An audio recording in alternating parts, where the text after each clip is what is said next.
3 அல்லாமலும் அந்த சபைகளில் அவர்களுக்கு மூப்பர்களை ஏற்படுத்தி வைத்து உபவாசித்து ஜெபம் பண்ணி அவர்கள் விசுவாசித்து கட்டிக்கொண்ட கர்த்தருக்கு அவர்களை ஒப்புவித்தார்கள் என்பன.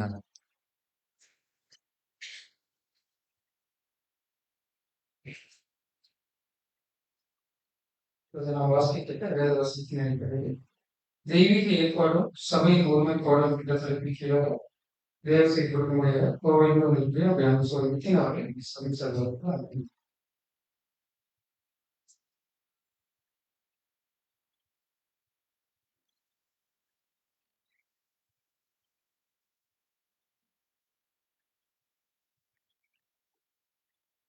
தேவனுடைய குமாரரும் நம்முடைய ஆண்டவராக இயேசு கிறிஸ்துவினுடைய நாமத்தினாலே தேவனுடைய சமூகத்தில் பிடிச்சிருக்காங்க சகோதர சகோதரிக்கு உங்கள் யாவருக்கும் விசேஷமான நன்றியின் வாழ்த்துக்களை முதலாவது இந்த ஒரு காலை பொழுதை தெரிவித்துக் கொண்டு விசேஷமாக அடியன் சார்ந்திருக்கிறதான கோயம்புத்தூர் இருக்கக்கூடிய ஒவ்வொரு அன்பு சகோதர சகோதரி நன்றியின் வாழ்த்துக்களையும் கூட திருச்சி சபையாருக்கு தெரிவித்துக் கொண்டு இந்த நாளில் நம்ம தியானிக்க இருக்கிற ஒரு வேதமானத்துடைய தலைப்பானது தெய்வீக ஏற்பாடும் சபையின் ஒருமைப்பாடும். நமக்கு நன்றாகவே தெரியும், அனௌன்ஸ் பண்ணிருப்பாங்க. இந்த வாரத்துல இருந்து தொடர்ந்து வரக்கூடிய வாரங்கள்ல நம்முடைய சபைக்கான ஊழியர்களை நம்ம என்ன பண்ண போறோம்னா அடுத்த வருஷத்துக்கு நம்ம தேர்ந்தெடுக்க போறோம். அதற்கான ஆயத்த வகுப்புகளை நம்ம என்ன பண்ண போறோம் ஒரு வாரம் பார்க்கணும். ஸோ அதுல முதல் பாடமாக நீங்க பாக்குறது டிவைன் அரேஞ்ச்மெண்ட் அந்த ஒன்னஸ் ஆஃப் தி சர்ச். அதாவது தெய்வீக ஏற்பாடு பொதுவா அப்படின்னு சொல்லி பார்க்கும்பொழுது நம்ம அதிகமா என்ன வார்த்தையை பயன்படுத்துவோம்னா எலெக்ஷன் அப்படின்னு சொல்லுவோம் இல்லைங்களா. எலெக்ஷன் அப்படின்னாலே ஒரு சிலர் எப்படி நம்ம பார்ப்போம்னா இது தெய்வீக ஏற்பாடு, சபையில் இருக்கக்கூடிய ஒரு டிசிப்ளின், கட்டாயம் நம்ம பண்ணணும் அப்படிங்கிற ஒரு தெளிவு ஒரு புறம் இருந்தாலுமே சில தருணங்கள்ல சபைகளுக்குள்ள நிறைய ஒரு மாதிரி இயல்பா அசாதாரணமான சில சூழ்நிலைகள் நடப்பதற்கு இந்த மாதிரி காரணங்கள் இருக்குது. சபையில சில சில விஷயங்கள், மனஸ்தாபங்கள், கருத்து வேறுபாடுகள் அறிவிப்பாங்க. இதெல்லாம் எதற்கு அடிப்படையில வருது அப்படின்னு பார்க்கும் பொழுது இதற்கும் தேவனுக்கு ஏதாவது சம்பந்தம் இருக்கா?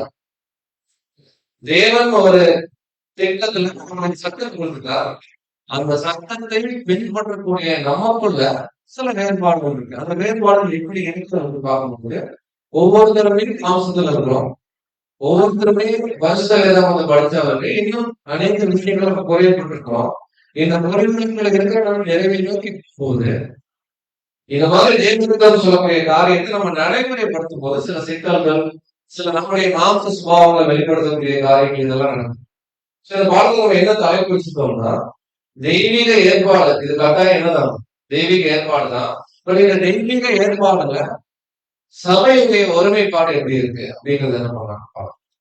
இந்த பாடத்துடைய தலைப்பு பார்த்தோம்னா எப்படி புரிஞ்சுக்க வேணாம், அதையும் நம்ம உங்களுக்கு சொல்லிடுறோம் தாழ்மையா. சபையுடைய ஒருமைப்பாடுல தெய்வீக ஏற்பாடுன்னு சொல்லிட்டு யாரெல்லாம் நாமினேட் நாங்க எல்லாரும் என்ன ஒன்னா கரவை உயர்த்திடுறோம். யாரெல்லாம் நீக்கதான் நாமினேட் ஆகிறாங்க எல்லாரும் என்ன பண்றாங்க அந்த ஐடியாலஜியில இந்த தலைப்பு நம்ம சொல்லல. சபையுடைய ஒருமைப்பாடு சபைன்னா என்ன, சபையில என்னென்ன வேலைகள் இருக்கு, நம்ம எல்லாரும் எப்படி ஒன்னா இருந்து இந்த காரியங்கள் செய்யணும் அப்படிங்கறதா இந்த பின்னாடி இருக்கக்கூடிய தலைப்பு. தெய்வீக ஏற்பாடுன்னா என்ன அப்படிங்கறத முதல்ல நம்ம என்ன பண்ணணும்னா ஒரு முறை ரீகால் பண்ணிக்கலாம். இது சின்ஸ் இது முதல் பாடமா இருக்கிறதுனால பேசிக்கான விஷயங்கள் தான் நம்ம என்ன பண்ணணும் பார்க்கலாம். அடுத்த வாரங்கள் வரக்கூடிய சகோதரர்கள் கட்டாயமே ஆழமான விஷயங்கள் ஃபர்ஸ்ட் கிளாஸ்லயே நிறைய நம்ம டீடைலிங் கொடுத்தோம்னா நெக்ஸ்ட் வீக் வரக்கூடிய சகோதரர்களுக்கு கண்டென்ட். ஸோ இதை குறித்து நம்ம எங்க பார்க்கணும் அப்படின்னு பார்க்கும்போது முதல்ல தெய்வீக ஏற்பாடு அப்படின்றது நம்முடைய பரிசுத்த வேதாகமத்துல அப்போஸ்தலர்களால சொல்லப்பட்ட ஒரு முக்கியமான ஒரு கட்டளை அப்படின்னு பார்க்கணும். இது எல்லா சபைகளிலுமே இருக்கணும் அப்படின்னு பார்க்கிறோம். இந்த தெய்வீக ஏற்பாடு பைபிள் சில இடங்கள்ல சில விஷயங்கள் சொல்லிட்டு சைலண்ட் ஆயிடுச்சு. உதாரணத்துக்கு என்னெல்லாம் பைபிள் இருக்குங்க இந்த டிவைன் அரேஞ்ச்மெண்ட் ஒரு கேள்வி கேட்ட என்ன சொல்லுவோம். தெய்வீக ஏற்பாடை பத்தி நம்முடைய பரிசுத்த வேதாகமத்துல வசனத்தின் அடிப்படையில என்னென்ன காரியங்கள் உங்களுக்கு கேள்விப்பட்டோங்களா?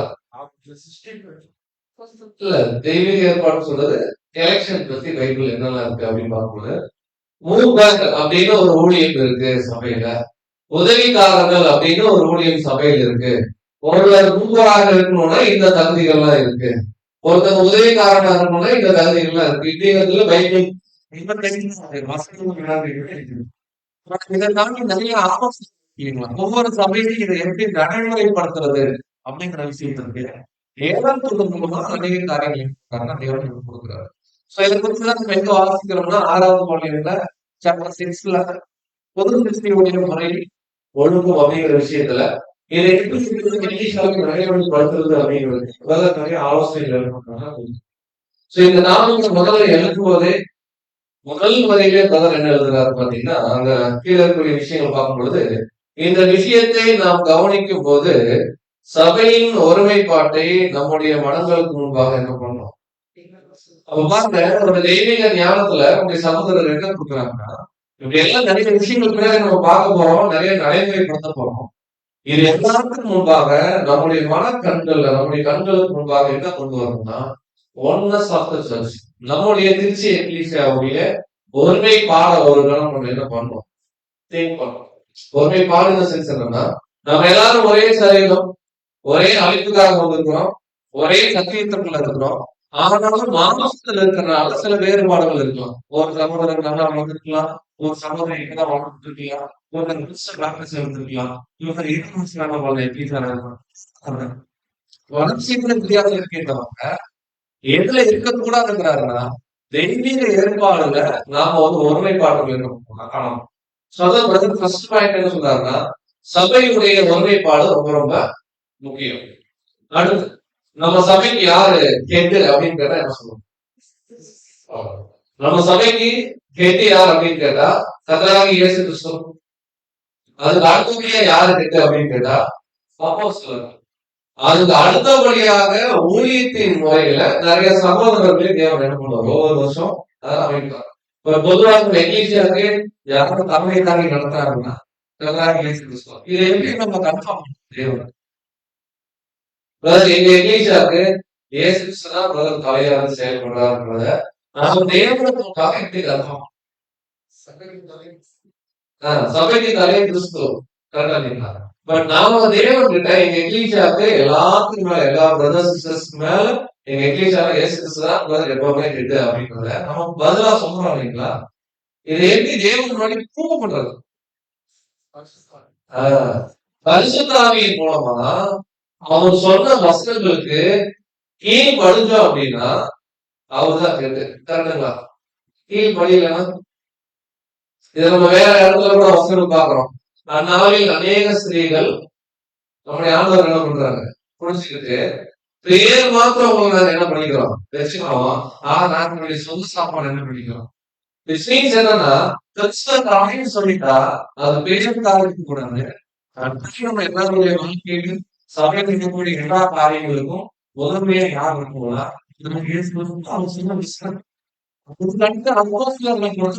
இது ரெண்டும் இதுக்கப்புறம் மூத்தசனுடைய இடத்தில் நீங்க வந்து நடக்கக்கூடிய அனைத்து சகோதரர்கள் சகோதரிகள் எல்லாருமே அதுக்கே வரக்கூடியவர்கள். இப்ப சொல்றாங்கன்னா ஒவ்வொரு சபையிலையும் கட்டாயம் மூப்பர்கள் இடம் இருக்கும். வயிற்றுல எல்லா இடங்களிலுமே வந்து சிறுவர்கள் கிடையாது, ஊர்லதான் இருக்கு மூப்பார்கள். அப்படின்னா கம்பல்சரி 2ல இருந்து 5 மூப்பார்கள் ஏற்படுத்தணும் அப்படின்னா அப்படியே அர்த்தம் கிடையாது.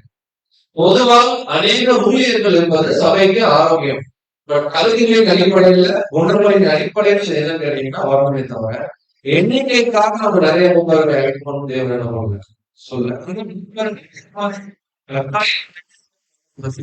ஏன்னா வேலைகள் நம்ம பகிரப்படும், ஊழியர்கள் பகிரப்படும், அநேக ஆலோசனைகள் கிடைக்க முடியுமாக்கும்.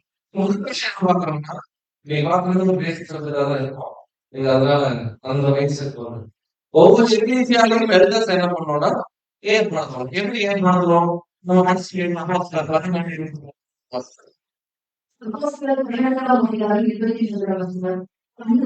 அந்தந்த சபைகளில் அவர்களுக்கு மூப்பர்களை ஏற்படுத்தி வைத்து அவர்களை ஒப்புவித்தார்கள்.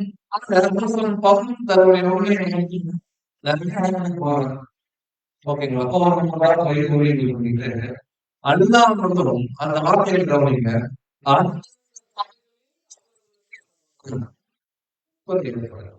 அப்ப திருச்சி எக்லீசியா நம்ம இருக்கிறோம்னா திருச்சி எக்லீசியாவுடைய இடத்துல எந்த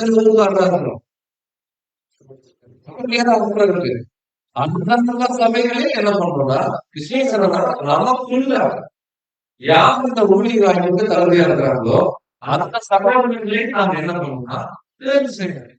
அதுல குறைபாடுகள் இருக்கலாம். பட் இருந்தாலும் எந்த வரைக்கும் இந்த சகோதரர்களே இந்த ஊழியத்துக்கு தகுதி ஆனார்கள் அப்படின்னா நிர்ணயிச்சு என்ன பண்ணணும்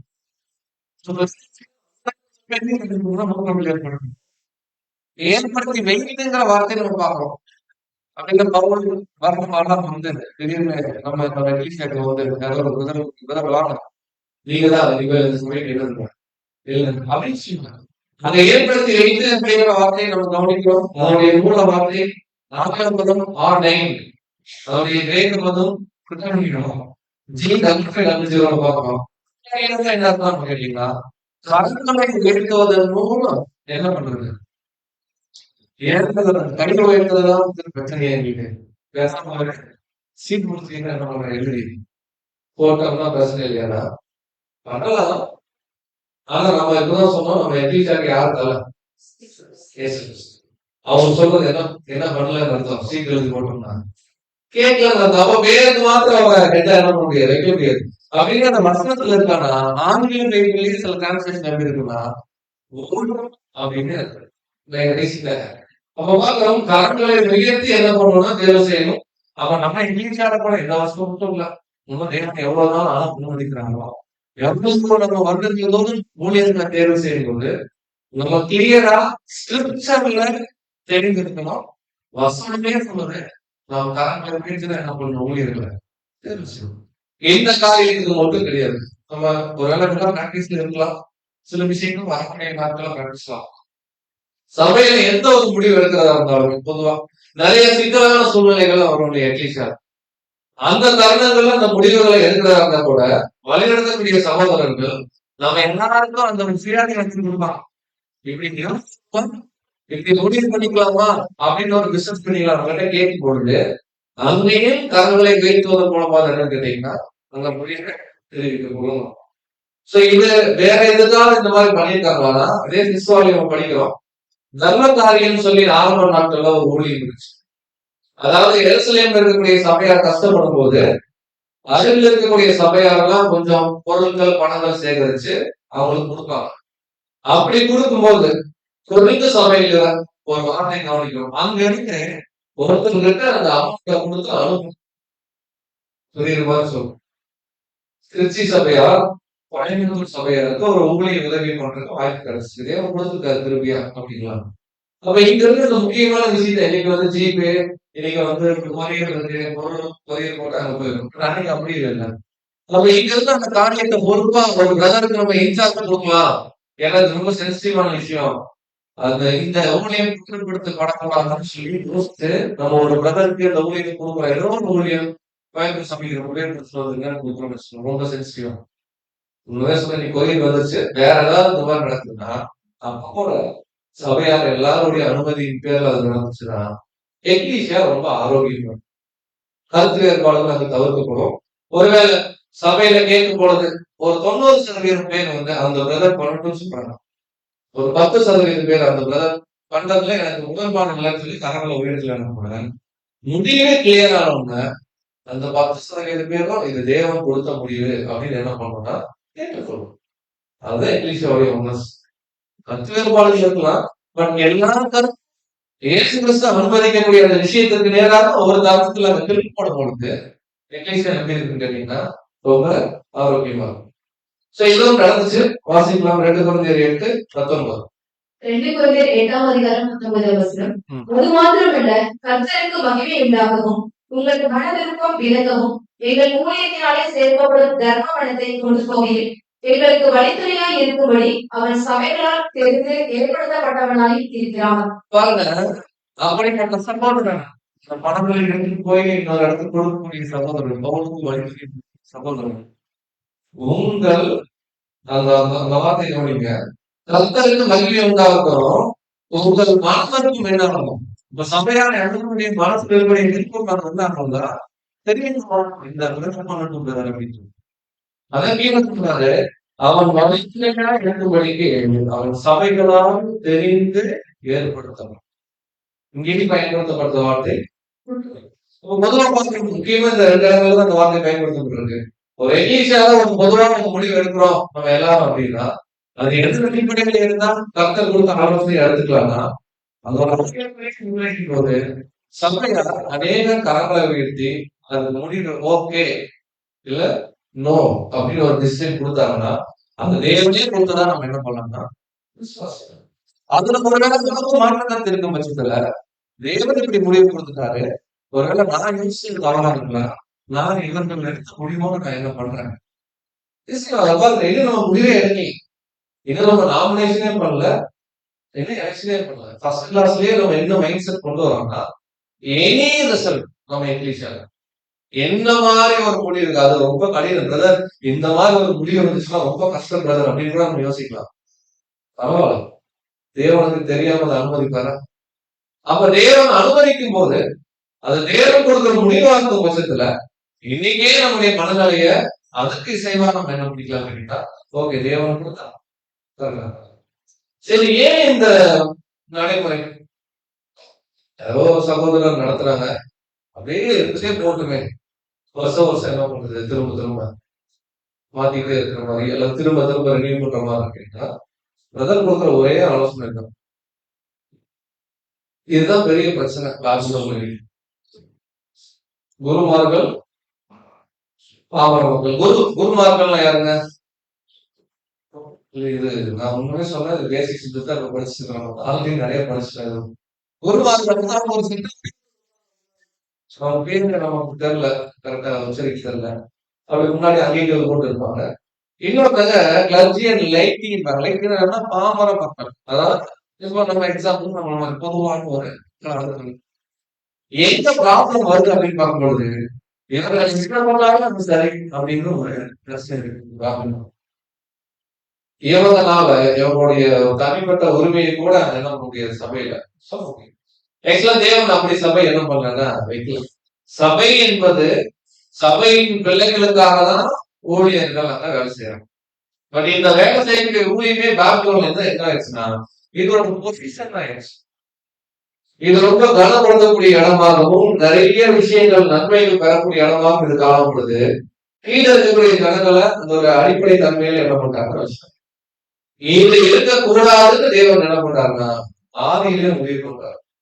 அதனாலதான் சத்தியம் தெரிஞ்ச நமக்கு தேவன் கூடிய விஷயம்னா ஒவ்வொரு எக்லீசியாலையுமே தேவனுடைய ஜனங்களான ஊழியர்களும். அடுத்த கேள்வி, இது இந்த முறையை கட்டாயம் பின்பற்றியாலும் இந்த மாதிரி தேவன் சொல்லித்தாங்க பரங்களை உயர்த்தி தான் இந்த முடிவு தெரிவிக்கணும். இப்ப நம்ம இன்னும் நாமினேஷன் போகல, எலெக்ஷன் போகல, நம்ம நியூட்ரலா யோசிக்கலாம். இந்த மாதிரி நடத்துறது யாருக்கெல்லாம் உடன்பாடா இருக்காது. பொதுவா இப்படி ஒரு முறை எல்லாரும் கேட்கணுங்க, இதான் தேவன் சொல்றாரு, தேவன் சொல்றாரு, இது யாருக்கெல்லாம் ஒத்து வராது. இந்த மாதிரி பண்றது இல்ல, எந்த மாதிரி மைண்ட்ல இருக்கிறவங்களுக்கு செட் ஆகாது இந்த முறைகள்லாம்.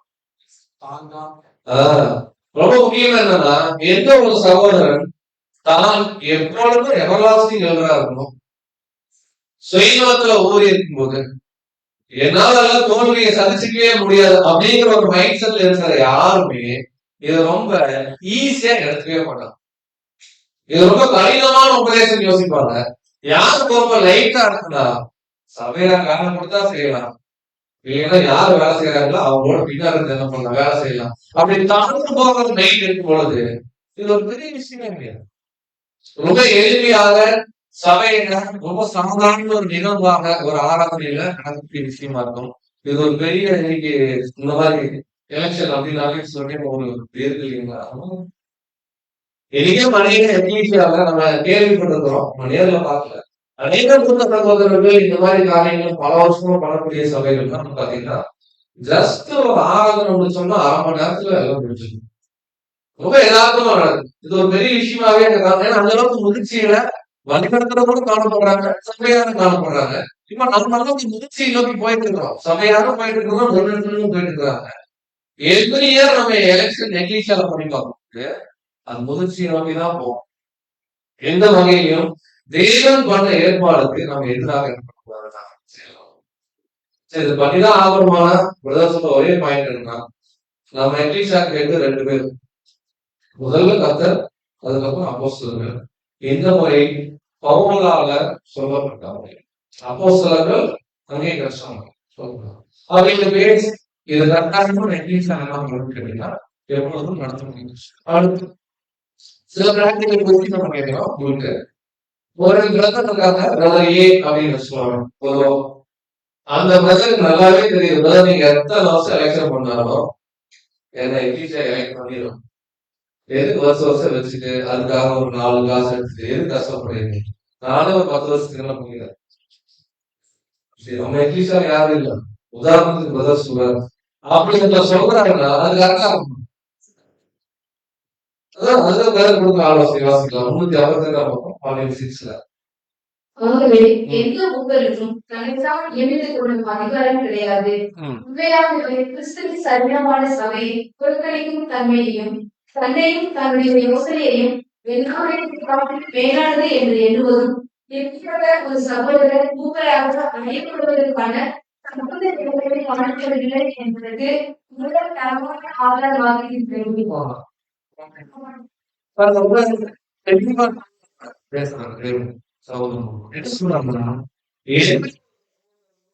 அவர் யாரும் ஏபிசி யாராவது தன்னைத்தான் எழுதுறன்னு சொல்லி என்ன சொல்றாரு, தன்னைத்தான் அப்படிங்கக்கூடிய எண்ணம் அவருக்கு என்ன முதல்ல காமிக்கணும். அப்படி ஒரு மைண்ட்ல வரல தான் அப்படின்னா அவருக்கு சொல்றாரு, அவர் எழுதுற ஆக்காடுங்க. ஏன்னா பேசிக்கான ஒரு தகுதியை அவர் என்ன பண்றாருன்னா கேட்கறாரு. அப்ப பேசிக்கான தகுதி என்ன? இந்த மாதிரி ஊழியர்கள் இருக்கு அப்படின்னா கீழே சபையானது ஆண்டவருடைய சரீரமாய் இருக்கிறது என்று அறியும் ஒருமைப்பாடும் இப்படிப்பட்ட ஒரு ஊழியத்திற்கு இன்றியமையாதது ஆகும். குருபருடைய ஸ்தானம் அல்லது குருபருடைய ஊழியர் கனமான ஊழியர். இது தசைகள் நீங்க வேலை பண்ற மாதிரி கிடையாது. தேவன் கொடுக்கக்கூடிய முக்கியமான பொறுப்பு அந்த ஊழியை செய்யறவங்களும் அதை விருப்பப்படுறது நல்லதுன்னு என்ன சொல்றாங்கன்னா, தன்மையும் சபையானது அவனுடைய சரீரமா இருக்கிறது என்ற அறியும் ஒருமை. 2 பாயிண்ட் சகோதரர்கள் நமக்கு தருவித்தார்.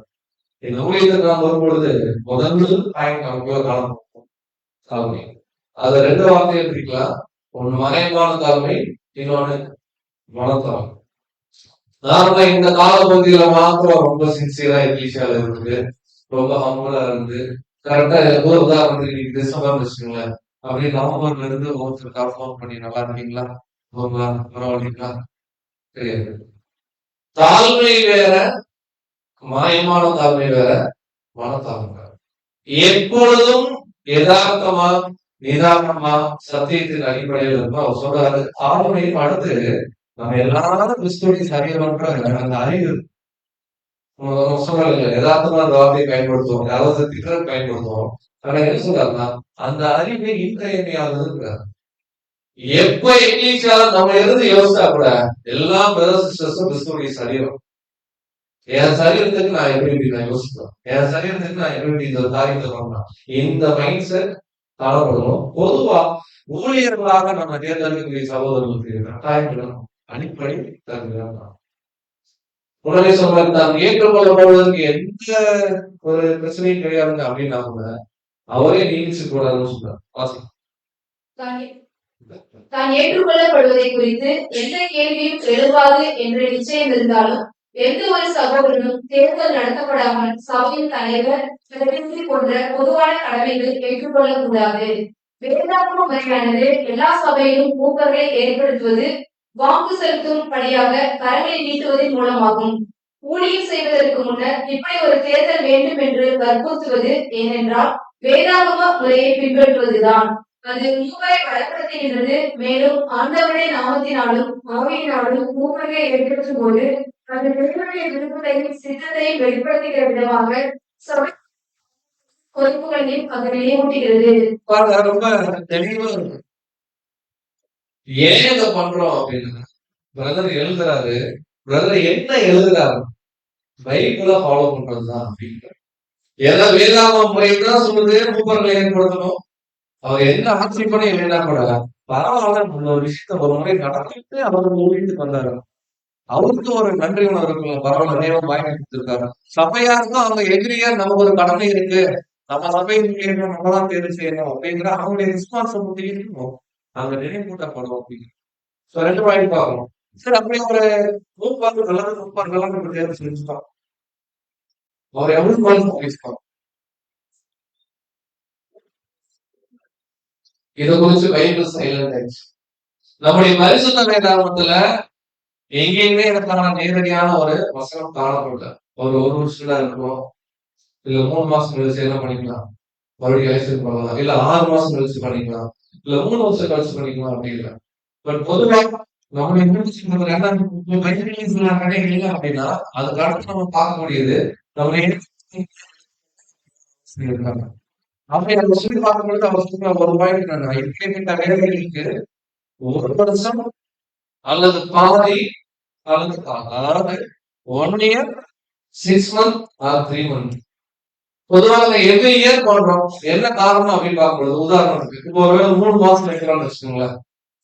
3 மாசம் வைக்கிறோம்னு வச்சுக்கோங்களேன். இப்ப என்ன மாசம், டிசம்பர். மார்ச் மாசம் திருப்பி பார்க்கணும். மெமோரியல் வேற போயிட்டு இருக்கோம்.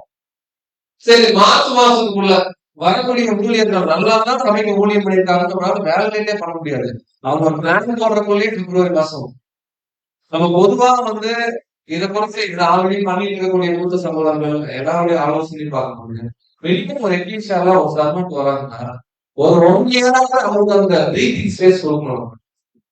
அவங்க நம்முடைய கடமையை எக்ஸால தான் பண்ணணும், சரிவர செய்யறது. அதனால பொதுவா இதுக்கு டைரக்ட் ஸ்கிரிப்சர் கிடையாது. பொதுவாகவே சத்தியம் செய்யக்கூடிய அனைத்து சகோதரர்கள் பின்பற்றக்கூடிய முறை என்னன்னா எவ்ரியே என்ன பண்றாங்க. ஓகே, அடுத்து எவ்வளவு ஜெல்லஸ் வேணும் நம்ம எஜுகேஷன்,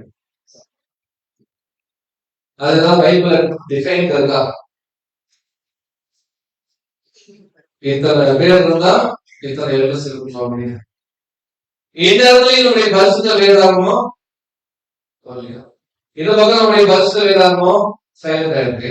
அப்ப உங்களுடைய எண்ணிக்கையை பத்தி நம்முடைய சகோதரர் சொல்லி பார்க்கும் பொழுது மினிமம் கிரைட்டீரியா ஆலோசனை கொடுக்குறாரு. நல்லா புரிஞ்சுக்கலாம். நம்ம சொல்றது மினிமம்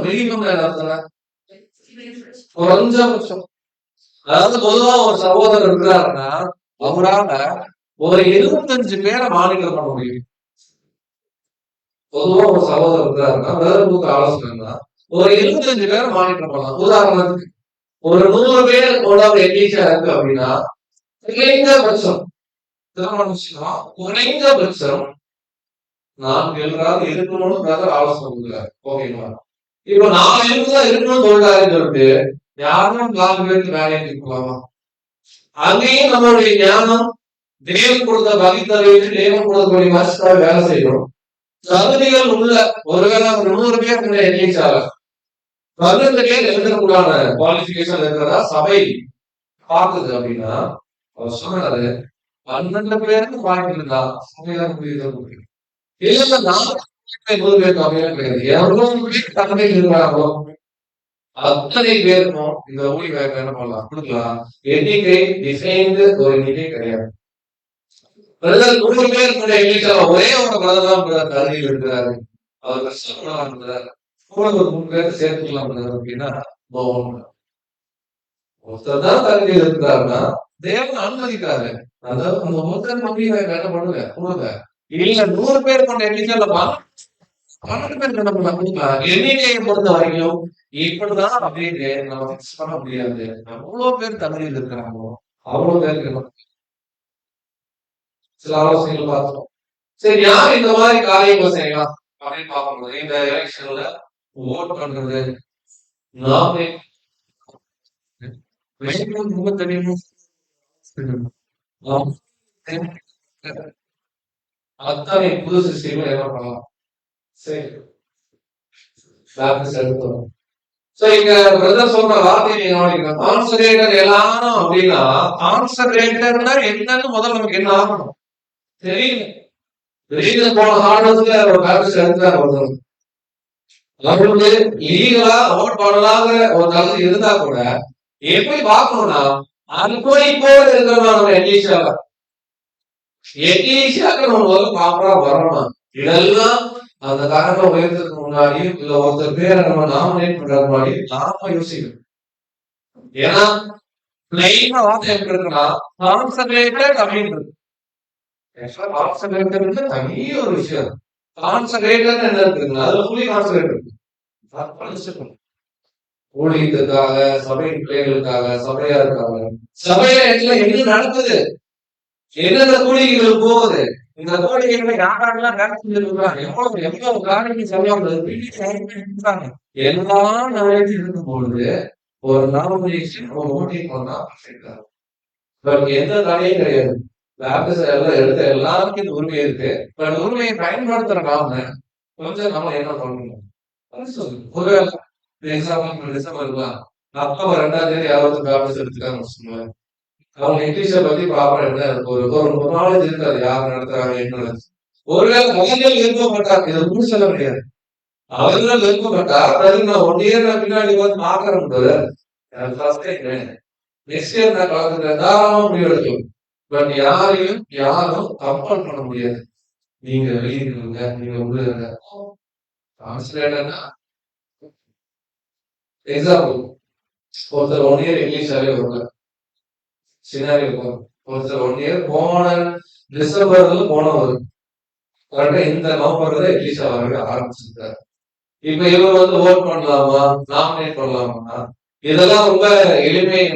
தேவனுடைய ஆவியில பிறந்த தோணும், நம்முடைய மனசாட்சிக்கு அது தோணும், இது சரியா தவறா முடிவு எடுக்கணும்.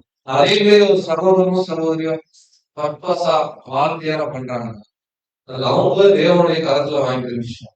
அதுல ரொம்ப என்ன பண்ண முடியாதுன்னா நமக்கு அது பண்ணணும்னு சொல்லுவாங்க. பொதுவா கான்சன்ட்ரேட்டட் என்ன பண்ணலாம், ஓட் பண்ணலாம். ஏன்னா நம்ம எல்லாருமே கிறிஸ்துடைய இதுல சகோதரர்கள் சகோதரிகள் எந்த ஒரு பாகுபாடு கிடையாது. எல்லாரும் நாமினேஷன்ல பங்கு கொள்ளலாம், எல்லாரும் ஓட்டிங் என்ன பண்ணலாம். சரி, ஏன் இது அப்படின்னா நம்ம இங்க இருக்கோம், போக வேண்டியது கிறிஸ்துவோட வளர்ச்சியில. அது வரைக்கும் நம்ம போகணும்னா நமக்கு நிறைய ஊழியர்களுடைய உதவி தேவை. அவன் மூலமா தான் நம்ம என்ன ஆகும் கேட்டீங்கன்னா வாசிக்கலாம். பேசுகிறேன் 4:11. எபேசியர் 4:17.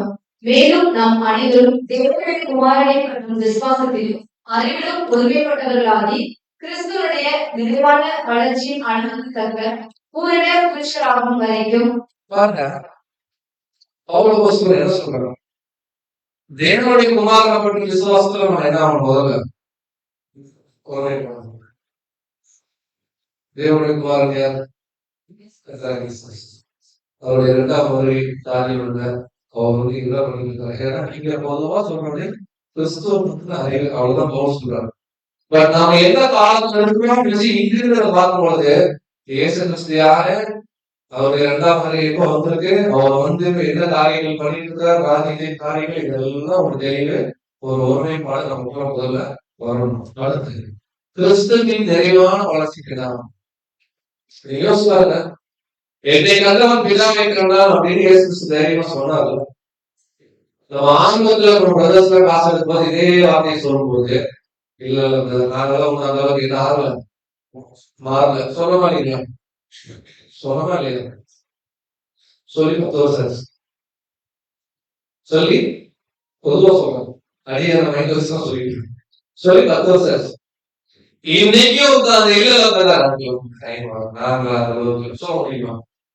அப்ப என்னைக்காவது ஒரு நாள் அந்த மனர்ச்சியை நாம தேவனுடைய கிருபையில, நம்முடைய மனசுல நம்முடைய கிருபையில நாம அடைந்தே ஆகணும். அடைந்தேன்னா சபையாக முடியாது.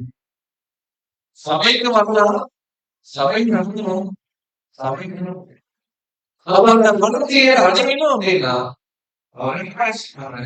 முதல்ல பரிசுத்தமானது என்ன ஆகணும்னா சீர்படுத்தணும். நம்ம எல்லாரும் பரிசுத்தவான்கள தேவனால கன்சிடர் பண்ண பண்றோம். சீர்ஸ் நம்ம டெய்லி பாவம் பண்ணிட்டு நம்ம சீர்படுத்தணும். நம்ம என்ன தப்பு பண்றோம், எங்க நம்ம மோசமே செயல்படுறோம், என்ன காரணம். தேவன் யாருக்காலும் சொல்லுங்க, தேவன் உணர்த்து மாட்டே பிரதர் இவ்வளவு நாளா நமக்கு தப்பு பண்ணிட்டே இருக்காங்க, இது வரைக்கும் தேவன் எனக்கு அதை உணர்த்தவே இல்லை அப்படின்னு யாரா சொல்லுவாங்க. நான் செய்கின்ற ஒவ்வொரு தவறும் செய்யறதுக்கு முன்னாடியே தேவன் நோக்குவோம் தப்பு.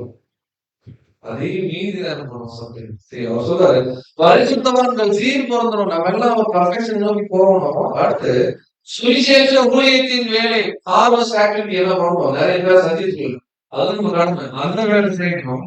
கிறிஸ்துவின் சபையாவே சரியணும். நம்ம எல்லாம் பக்தி விருத்தி ஒருத்தர் பார்க்க என்ன ஆகணும், முதல் சீராகணும். இது எல்லாத்துக்காக தான் இந்த எக்லிசியா வேக்சினேஷன். அவர் சிலரை அப்போஸ்தலராகவும், இந்த அப்போஸ்தலர் பேரு இன்னைக்கு இல்ல, சிலரை தீர்க்கதரிசிகளாகவும், சிலரை சுவிசேஷகராகவும், சிலரை மேய்ப்பராகவும், போதகராகவும் என்ன பண்றாங்க. இதெல்லாம் பாத்தீங்கன்னா எல்டர்ஸா எலெக்ட் ஆகக்கூடிய பிரதர்ஸுடைய ஊழியர்கள். இதுல ஒவ்வொருத்தர் ஒவ்வொரு ஊழியர்களையும் ரொம்ப ஸ்பெஷலா இருக்கும். உதாரணத்துக்கு அப்போஸ்தலர் ஊழியர் இன்னைக்கு யாருக்கும் கிடையாது. அப்போஸ்தலர் ஊழியர் என்னன்னு கேட்டீங்கன்னா, ஒருத்தர் உடம்பு சரியா அப்படியே ரசித்து கூடவே மேல போட்டா அவன் என்ன ஆகும், அந்த ஊழியம் அங்கேயே என்ன ஆயிடுச்சு. அதே போல புதுசா ஒரு சங்கத்தை கொண்டு வந்து இதுதான் அப்படின்னு. ஆனால் சிலரை தீர்க்கதரிசிகளா வச்சிருக்காங்க. பின்னாடி நடக்கிறத பைபிள் வசனத்தை கோட் பண்ணி இன்னைக்கே பிரதர்ஸ் என்ன பண்ணுவாங்க, பாடங்கள் சொல்லுவாங்க. இஸ்ரேல் பத்தி சொல்லுவாங்க. அந்த மாதிரி பாடம் எடுக்கிற வாசிப்பாங்க. அடுத்தது சிலரை மேய்ப்பராக, மேய்ப்பருக்கு என்ன வேலைன்னா ஆட்களுக்கு சரியான சாப்பாடு போகுதா, ஆண்களுக்கு ஏதாவது ப்ராப்ளமா, ஏதாவது உடம்பு சரியில்லையா, கேர் எடுத்து இருப்பாங்க. உதாரணத்துக்கு தனிப்பட்ட ஆலோசனைகள், வீடு சந்திப்பு, இதெல்லாம் ரொம்ப ஆரோக்கியமா இருப்பாங்க. ஆனா ஒரு தீர்க்கதரிசனமான பேச இந்த ஊழியம் செய்வாங்க. அடுத்து சிலரை போதகராகவும், சில பேர் ரொம்ப மேனேஜாவா இருக்கும். எந்த இடத்துல எந்த பாடம் கொடுத்தாலும் நெக்ஸ்ட் டே என்ன பண்ணுவாங்க, எடுப்பாங்க வித் கேரக்டர். இந்த மாதிரி ஊழியங்கள்ல பல விஷயங்கள் இருக்கலாம். ஒருத்தர் ரொம்ப கேர் எடுப்பாங்க, பாடங்கள் பெரியவர்கள் பேச வராது, ஆனா ஆலோசனை கொடுப்பாங்க வசனத்தை நோட் பண்ணி. ஒருத்தர் ப்ராஃபஸி எல்லாம் பேசுவாங்க நிறைய, அதிகமா கேரக்டரிஸ்டிக் அவங்களுக்கு வராது. இப்படி இருக்கலாம். எல்லாமே வராது சொல்ல முடியாது. ஒரு விஷயம் அவங்களுக்கு பெஸ்டா இருக்கும், மற்றது கொஞ்சம் குறையும். பட் எது இருக்கணும், சபையில் இருக்கக்கூடிய ஒவ்வொரு ஊழியர்களும் சபைக்குரிய நலனுக்காக வேலை செய்யணும். அதான் சொல்லுங்க. சரி, இப்படிப்பட்ட வேலையை ஒருத்தர் விரும்பலாங்க. உதாரணத்துக்கு சொல்லுங்க, சிஸ்டர் நான் இந்த வருஷம் எழுதுற ஆயிரம் சிஸ்டர் அப்படின்னு ஒரு சொல்லுவாங்க. சரி, மனசுல யோசிக்கலாம். சரி, வசனம் வாசிச்சு என்ன பண்ணலாம். 1 தீமோத்தேயு 3:1. 1 தீமோத்தேயு 3ஆம் அதிகாரம் 3ஆம் வசனம். கண்காணிப்பை விரும்புகிறவன் விரும்புகிறான். இது உண்மையான வார்த்தை. பாருங்க, அந்த கண்காணிப்பு அப்படிங்கிற வார்த்தை இங்கிலீஷ்ல பிஷப் அப்படின்னு. பிஷப் யாரு என்ன பிஷப், எல்டர், இந்த மாதிரி வார்த்தைகள்லாம் ஒரே பதம் தான். அதை வேஷங்கள் வேற மாதிரி பயன்படுத்தினாலும் அந்த வார்த்தை சொன்னாலே நமக்கு எப்படி இருக்குன்னா பாஸ்டர், இதெல்லாம் ஒரே வார்த்தை தான். மேய்ப்பர் அப்படிங்கிற வார்த்தை தான் இங்கிலீஷ் பாஸ்டர். ஓகேங்களா, என்ன சொல்றாருன்னா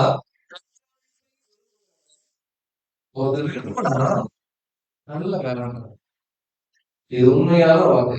பட் என்ன பிரச்சனை அப்படின்னா, தேவன் கொடுத்தா இந்த வேலையை நான் 100% செய்வேன் ஒருத்தர் நினைக்கலாம். விரும்பலாம். இது ஆக்சுவலா டபிள்யூடி இருக்கு. ஒருவேளை நம்ம இங்கிலீஷ்ல எல்டர்ஸ் எலெக்ட் பண்றோம்னு வச்சுக்கோங்களேன், எலெக்ட் பண்ணக்கூடிய எல்டர்ஸுக்கு வேற எந்த ஆக்டிவிட்டியுமே நேரம் செலவிடணும். தன்னுடைய குடும்பங்களோடு கூட அவங்களால டைம் ஸ்பெண்ட் பண்ண முடியாது. தன்னுடைய கேட்டஸ்தலங்கள்ல ஒரு குறிப்பிட்ட நேரத்துக்கு மேல வேலை செய்யணும். முடிச்சுட்டு என்ன நேரத்துக்கு இங்கிலீஷ் மீட்டிங் அரேஞ்ச் பண்ணணும், எல்லாருக்கும் கால் பண்ணி பேசணும், நிறைய வேலைகள் இருந்துட்டே இருக்கும். என்ன கொடுக்குறாருன்னா அந்த கமெண்ட்ரியில வாசிச்சு, ஒருவர் மந்தையை மேய்ப்பதில் சரியாக கவனம் செலுத்தினார், அவருக்கு மற்ற காரணங்களில் ஈடுபட நேரம் இருக்காது. கற்பனை சங்கங்களில் இன்னொரு வாரத்துக்கு அமைக்கப்பட்டவர்கள் இதை கற்பனைகளில் கிடைத்த ஒரு வழக்கம் சாத்தியமாகவும் கருத வேண்டும். பதவிக்குன்ற வார்த்தைய நீங்க மாத்திக்க. இங்கிலீஷ்ல இருக்குன்னா பொசிஷன் இருக்கும்.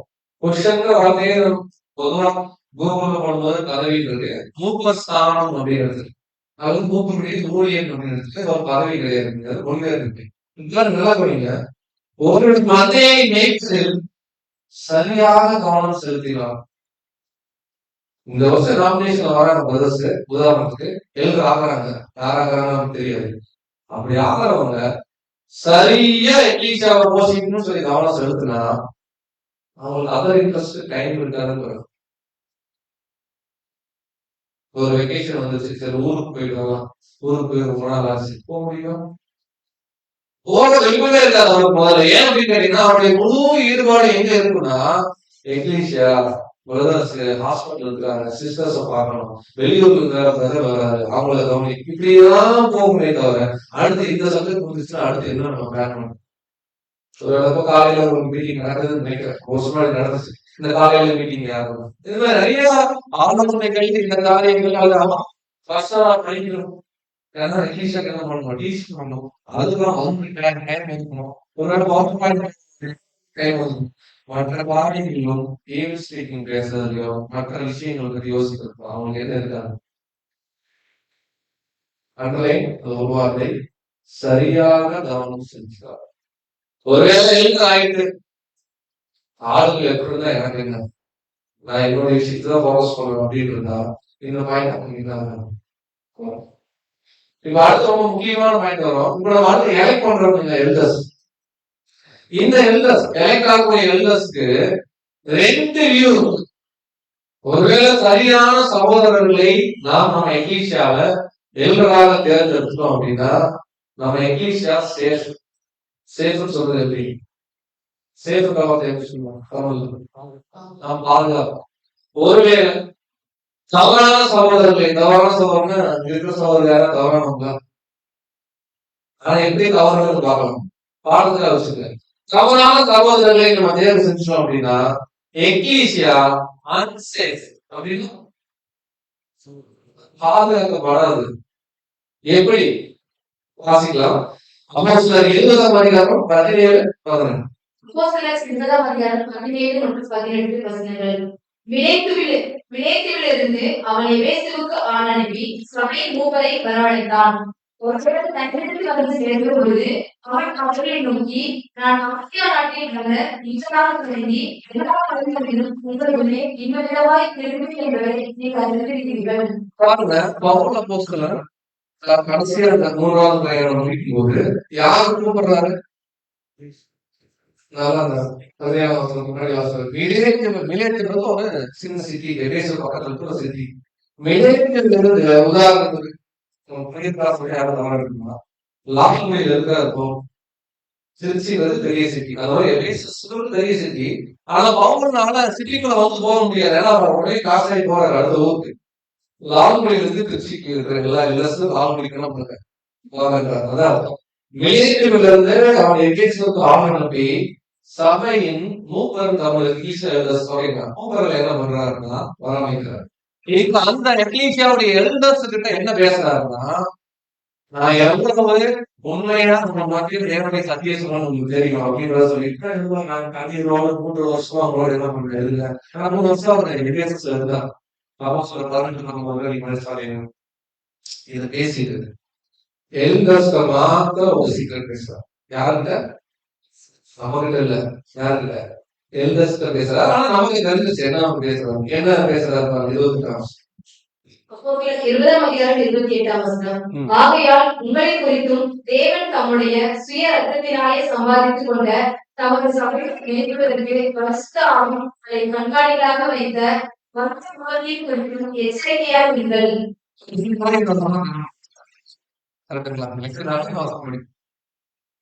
பேரும் கொடுத்து எச்சரிக்கையாக சொல்றாரு. யார் அந்த 2 பேரும்? 2 பேரும் ஹைலைட் பண்ணிருக்கு உங்களுக்கு. எல்டர்ஸ்தான் பேசுறா, சபை மக்களை கூப்பிடவே இல்லை. எல்டர்ஸ் தனியா கூப்பிடுறாரு, ஏன்னா அவங்க கவுன்சிலிங் கொடுக்குறாரு. அந்த எல்டர்ஸ் என்ன பேசுறாருன்னா 2 பேரை குறிச்சு நீங்க எச்சரிக்கையா இருக்காரு. யார் அந்த 2 பேர்? பேதுரு சேவகா. உங்களை குறித்தும் யார் அந்த உங்களை தெரியாது. ஏபிசி வச்சுக்கலாம். லாங்குவேஜ் இருக்காருல்ல, லாங்குவேஜ்ல இருந்து திருச்சி எல்லாம் சிறப்பு கூப்பிட்டுருக்காரு. வச்சுக்கலாம். அடுத்து மந்தையின் உணவையும் குறித்து என்ன பண்ணும்? 2 பேர் டேஞ்சர் இருக்கிறது 2 பேர் தான். ஒருத்தர் எல்டர் டேஞ்சர் டேஞ்சர் ஆகணும். எச்சரிக்கைன்னா என்ன?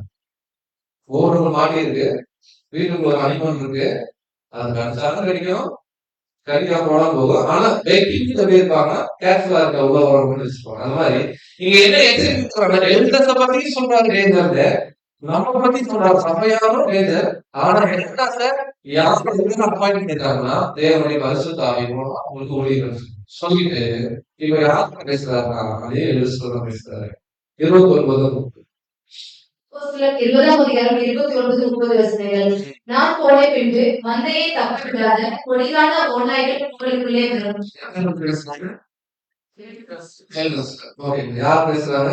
பவுல் பேசுறாங்க.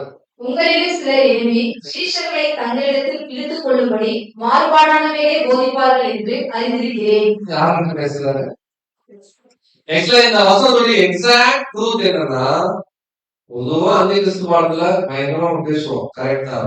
பட் ரொம்ப டீப்பா போனோம்னு வச்சுங்களேன், உங்களிலும் சிலர் என்ன பண்ணுவாங்க, அவை ஒரு ஈஸியா சேவா அனுப்பணும் அப்படின்னா எல்டர்ஸ் நம்ம என்ன பண்ணணும், அது யார் ஏபிசி, அது யாராவது இருக்கணும். தேவன் நம்ம பரிசுத்தாவே உணர்த்துவார். அந்த எல்டர் மேல மட்டுமே வியாபாரத்துக்கு உங்களையும் சொல்றது அப்படின்னா ஒரு எக்லீசியாம தவறா வழி நடத்துறதுக்கு அதிக வாய்ப்பு யாருன்றது. யார் உங்களை தேர்ந்தெடுக்கிறோமோ ஒரு வேளை தவறான தேர்ந்தெடுத்தோம்னா எக்லீசியாவே ஆகாட்டு என்ன ஒரு வருஷம் அனுசரிக்கலாம், அனுசரிக்காம இருக்கலாம். இதெல்லாம் மனசு சம்பந்தப்பட்ட விஷயம். ஒருத்தர் முன்னாடி பேசுறாரு, எப்படி இருக்கணும்? அப்போ முன்னாடி பேசுறது யார் ரைட் சொல்றது? அப்ப ரைட் சொல்றது நாம தெளிவா இருக்கணும். யார் இதற்கு தகுதியாகும்? ஏன்னா சொல்றாங்க, உங்களையும் சீசர்களை தமிழனுக்கு எடுத்துக்கொள்ளைக்கு மனோத பாதுகாப்புகளை என்ன பண்ணுவாங்க. நம்ம மாறுபாடு என்ன வேணா என்ன பண்ணலாம் தெரியாது. ஆனா நம்ம காரங்கள ஒரே உரிமை இருக்கு, சரியான மூப்பர்களையும் சரியான உதவிக்காரர்களையும் நம்ம என்ன பண்ணுவோம் சேர்ந்தது. ஆக்சுவலா எல்டர்ஸ் யார் அப்படின்னு கேட்டீங்கன்னா, எக்லீசியாவுக்கு ஒரு ஆபத்து வருதுன்னு வச்சுக்கோங்க. அந்த ஆபத்துல இருந்து சபையின் ஜனங்களை காப்பாற்றக்கூடிய ஊழிய வாய்ப்பு தான் யாருக்கு முக்கியம் அப்படின்னு கேட்டீங்கன்னா, ஓனை ஆடு இருக்கு, ஆடுதான் நம்ம எல்டர்ஸ் யார், ஏபிசி வரக்கூடிய எல்டர்ஸ் யாருன்னா முன்னாடி வழி நடத்துவாங்க. ஒரு ஓனை வருது, ஓனைங்கிறது பொதுவா ஒரு தவறான உபதேசம் வச்சுக்கோங்க. மனிதமா வருதுன்னா முதல்ல எல்டர் டிசைன் பண்ணணும். இந்த உபதேசத்தை நீங்க கொண்டு வரீங்க, நீங்க என்ன பண்ணுங்க, கிளம்பி போங்க. ஏன்னா அந்த உபதேச வாழ்க்கை யார பசிக்கும், சுபேசத்துல பலம் அவங்களுக்கு வந்து உருவாக்குற ஆரோக்கிய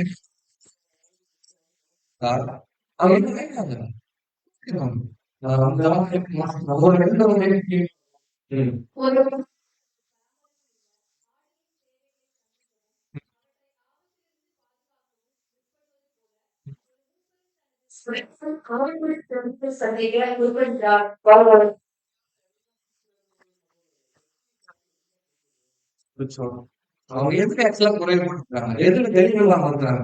இதை ஸ்டடி பண்ணி அவரும் ஸ்டடி பண்ணி அட்லீஸ்ட் என்ன பண்ணணும், அதுக்கு நல்ல சப்போர்ட் இருந்தாலும் அவங்க என்ன பண்ண முடியும். அப்ப தவறான உபதேசத்திலேயே பாதுகாப்பு பண்ணணும்னா இந்த தவறான உபதேசத்தையே யாரெல்லாம் உதவுவாங்கன்னு யோசிச்சுறாங்க. சம்டைம்ஸ் கொஞ்சம் பலகீனமா ஏதோ எழுதுற யாராவது வெயிட் பண்ணணும், அவங்களே உதவுவாங்க. அப்போ எனக்கு நான் தெளிவா இருக்கணும். ரொம்ப முக்கியம். இது எப்படி கண்டுபிடிக்கிறது? இப்ப ஏபிசின்னு எல்டர்ஸ் வந்துட்டாங்க, இவங்கதான் கரெக்டான எழுது, இவங்க வந்து இல்ல அப்படிங்கறது எப்படி நம்ம கண்டுபிடிக்கிறது? எல்லாருமே நல்லா தான் இருப்பாங்க, எப்படி கண்டுபிடிக்கிறது? சொல்றாரு, அவங்க செய்யற வேலையை கொடுத்து கவனிக்கும். எவ்வளவு சின்சியரா சமைக்கும், எவ்வளவு சின்சியரா சபையில் இருக்கக்கூடிய விஷயங்களை கேர் எடுக்கிறாங்க, எவ்வளவு சின்சியரா பாடங்கள் பேசுறாங்க, எவ்வளவு சின்சியரா பேசுற பாடம் அப்படிங்கிறாங்க. இதெல்லாம் நம்ம எல்லாருக்கும் சொல்றாரு. இதெல்லாம் அவங்க செய்யக்கூடிய அந்த செய்கையிலேயே தெரிஞ்சோம் ரைட்டான எழுதுற இந்த வார்த்தை. உரிமை உணர்வோடு செயல்படுபவர் ஏற்படுத்தும் தாக்கத்தில் ரெண்டு எழுதுறீங்க சொல்றாரு. ஒருத்தர் வந்து உண்மையா செயல்படுறாரு, சபைக்காக எல்லாம் பண்ணணும்னு. ஒருத்தர் ஏமாதானம்னு இருக்காருன்னு வச்சுக்கோங்களேன். 2 பேருக்கு எப்படி வித்தியாசம் கண்டுபிடிக்கிறது? வாசிக்கலாம். எவ்வித ஈடுபாடும் இல்லாதவர் ஏற்படுத்தும் தாக்கத்திற்கும் இடையே பெரிய வித்தியாசம் உள்ளது. ம். இந்த வித்தியாசத்தை அவர்கள் எடுக்கும் முயற்சியிலேயே காண முடியும். ஒரு நேரத்துல ரைட் ராங் அப்படிங்கிறது ஒன்னையே நம்ம நான் வேலை நெக்லிஜென்ட். அது எப்படி வேல்யூ பண்ணலாம்னா, அவன் அந்த ரிஸ்க நம்ம பார்ப்போம். ஓகே, சரியான மூப்பர்கள் என்ன பண்ணிட்டு ஒருவேளை சபைக்காக ரிஸ்க் எடுக்கலையே இவரு அப்படின்னு தோணுச்சுன்னா நம்ம முடிவு பண்ணிக்கலாம். ஒருவேளை நானும் பேசுற முடிப்போம். நம்ம பேசுவா இருக்கலாம். நம்ம எட்லீஸ்டாக ஆட் பண்ண எல்லாம் என்ன சொல்லி அந்த ஃபர்ஸ்ட் கேட்டகரி தான் உரிமை உணர்வோடு எட்லீஸ்டாக என்ன பண்ணுவோம். நம்ம அதை செலுத்துறாங்க, அப்படிதான் இருக்கணும். நம்ம என்ன பண்ணலாம் பேருல. அடுத்து முக்கியமான விஷயம் என்னன்னா, ரைட் டாக்டர் சொல்லி எக்லீசியா என்ன பண்ணுவாங்க. வாசிக்கலாம். தீத்து 1:9. தீத்து 1:9. ஆரோக்கியமான உபதேசத்தினாலே புத்தி சொல்லவும், எதிர் பேசுகிறவர்களை கண்டனம் பண்ணவும் வல்லவனுமாய் இருக்கும்படி தான் போதிக்கப்பட்டதற்கேற்ற உண்மையான வசனத்தை நன்றாய் பற்றிக் கொள்கிறவனுமாய் இருக்க வேண்டும். அதாவது ஒரு விஷயத்த எக்லீசியால மோஸ்ட்லி எல்டர்ஸ் பேசுவாங்க. அப்படி பேசும்போது அவர் பேசுற அந்த டாக்டர்ல அவர் என்ன வார்த்தை சொல்லல. இன்னைக்கு ஒரு பேசிட்டு 6 மாசம் கழிச்சு இன்னொரு இடம் கொடுத்தாரு. அவங்க என்ன வார்த்தை சொல்றாருன்னா, ஆரோக்கியமான உபதேசம். அந்த பேசுறதுக்கு முன்னாலே டிசைட் பண்ணிக்குவாங்க, இது ஆரோக்கியமா இல்லையா. கன்ஃபார்ம் பண்ணியாச்சுன்னா அதை வச்சு பத்தி சொல்லணும். சாமி இது இப்படிதான் இருக்குது, வசனம் இப்படிதான் நம்ம இருக்குன்னு சொல்லிட்டு எது பேசுறவங்க என்ன இது அதுலயே வந்து பிரதர் 6th எழுதுறாரு. எது பேசுறவங்களை கண்டனம் பண்ணுவானா திடீர்னு எழுந்துச்சு, பிரதர் நீங்க மேலும் பேசுறது உட்காருங்க அப்படி அர்த்தம் கிடையாது. அதுவும் அப்படின்னாதான் பேசணும். அவர் முதல்ல தனியா கூப்பிடணும், அந்த ஃபார்மாலிட்டி எல்லாமே இருக்கு. பட் இது எப்படியோ ஒரு தப்பு பேசினா தைரியமா நீங்க பேசுறது தப்பு என்ன பண்ணணும்.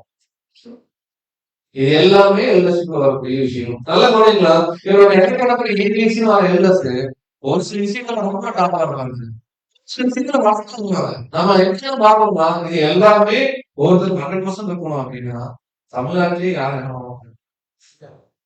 இந்தியா உலகத்திலேயே வச்சு யார் என்ன இருக்கணும் அப்படின்னு உதாரணத்துக்கு எங்களுக்கு ப்ராபர்சிலாம் நிறைய பேசுவது அந்த மாதிரி ஒரு எழுதி வரணும். ஒருவேளை இருக்க மாட்டாங்க. கேரக்டர் பேசுற எல்எஸ் என்ன பண்ணலாம் இருக்கலாம். பட் எது எப்படியோ தேவன் நம்முடைய தேவைகளை பூர்த்தி பண்ணுவாங்க. அவங்க அதை கேட்ட அரேஞ்ச்மெண்ட்ஸ் என்ன பண்ணுவாங்க நமக்கு தெரியும். நம்ம நாமினேட் பண்றவங்க தேர்ந்தெடுக்கிற மூப்பர்கள் வெளியே பார்க்கணும். அவங்க என்ன ட்ரெஸ் போட்டுருக்காரு, அவர் கார்ல வரதா பைக்ல வரதா, நாளைக்கு நமக்கு ஏதாவது பிரச்சனைன்னா அவர் அமௌண்ட் கொடுத்து நம்ம ஹாஸ்பிட்டல்ல வச்சு பாதுகாப்பாங்க. இதெல்லாம் பார்க்கலாமா? பதில் சொல்றீங்க பார்க்க கூடாது. அப்படி பார்க்கறது ஏசி கிறிஸ்து முன்னாடி யாருக்கும் என்ன சொல்லிக்க மாட்டாங்க. ஏதோ ஒரு தோட்டம் இங்க அருமையா பிரதர் கொடுக்குற ஆலோசனை. இது வேற ஒரு பாடத்துல சகோதரர் பேசுற பாடத்துல தெரிஞ்சுக்கோம். அந்த வரிகள் ரொம்ப இம்ப்ரெசிவா இருந்துச்சு. வாசனம். ஒரு சபையின் ஜனங்கள் மூப்பர் ஸ்தானத்திற்காக தேர்ந்தெடுக்கும் சகோதரர்களின் வெளி தோற்றம், பேச்சு திறமை, உலக பொருள் அல்லது குடும்ப தொடர்புகளை பார்க்க கூடாது. எதை பார்க்க கூடாது? அவங்களுடைய ஃபேமிலி கனெக்ஷன் கரெக்டா. அடுத்து அவங்க நிறைய பணம் இருக்கு, கார் இருக்கு, பிளைட் இருக்கு, இது பார்க்க கூடாது. அடுத்து வெளி தோற்றம், அவர் பார்க்க போனா இம்ப்ரெசிவா இல்லையே, பார்க்க கூடாது. அடுத்து அவங்க திரும்ப பேசுறது இல்லையே, ஒரு 2 வார்த்தை பேசினாலும் 2 வார்த்தை போய் நடக்கிறாராம். சபைக்கு அது பக்தி விருத்தி உண்டாக்குதா? இதுதான் மெயின் அப்ஜெக்டிவ் பார்க்கணும். என்ன பார்க்கணும் நம்ம அவர்கிட்ட வாசிக்க. சபை ஊழியக்காரர்களாக தேர்ந்தெடுக்கப்படுகிறவர்கள் பின்வரும் தகுதிகளை கொண்டிருக்க வேண்டும். தாழ்மையுள்ள இருதயம் கொண்டவர்கள், சத்தியத்தை பற்றிய மிக சிறந்த அறிவை பெற்றிருப்பவர்கள், கர்த்தருக்கும் சகோதரர்களுக்கும் சேவை செய்வது உண்மையான விருப்பத்தை காண்பிப்பவர்கள். போதுமே, இந்த 3 தகுதி நம்ம நிறைய இருக்கு. பேசிக்கா இந்த 3 தகுதி போதுமே. எழுதுறது வெறும் நாலேஜ் இருக்கு. குட் ஸ்பீக்கர் நாங்க பேசல, அவர் பேசுவார். ஆனா ட்ரூத்ல ஒரு டவுட்னா கிளாரிஃபை பண்ற அளவுக்கு கேப்பபிளா எனக்கு தாசம் செய்தஸ்ல நடுவுலயே அந்த புள்ளி புள்ளியா போட தெரியல. நம்ம போய் நம்ம இங்கிலீஷ் எழுதுறது என்ன பண்ணுவோம், ஜனவரி மாசம் ஜனவரி அவர்கிட்ட கேட்போம். அவருக்கும் தெரியலா மனசுல என்ன பண்ணணும் சொன்னான்னு சொல்லணும் தப்பு கிடையாது. அவர் இருந்தாங்க ஆனா தெரியுமா என்ன பண்ணுவாங்க சொல்லுவாங்க. இந்த மாதிரி ரொம்ப முக்கியம். மைண்ட் என்ன ஆகுதுன்னா கேள்விக்குள்ள போகும். மேட்டுக்கு ரெண்டாவது இடம் தெரிவிக்கிறாருன்னா அவர் நமக்கு பார்க்கறாங்க. நம்ம கருத்து சொன்னா சரி இந்த கருத்தை நான் ஆலோசிக்கிறேன் அப்படி சொல்றாரா, அனௌன்ஸ் பண்ணியாச்சுல இப்பயே அவங்க பேசுறீங்க போங்க அப்படின்னு பேசுறாங்க. ரெண்டாவது பாயிண்ட். மூணாவது ரொம்ப முக்கியம், இது எழுதுறது மட்டும் இல்ல, நீங்க நோய்க்கிறதா கூட ரொம்ப ரொம்ப தயார் என்னன்னா கலெக்ஷனுக்கும் சமயங்களுக்கும் சேவை செய்வது உண்மையான பாரம்பரியம்.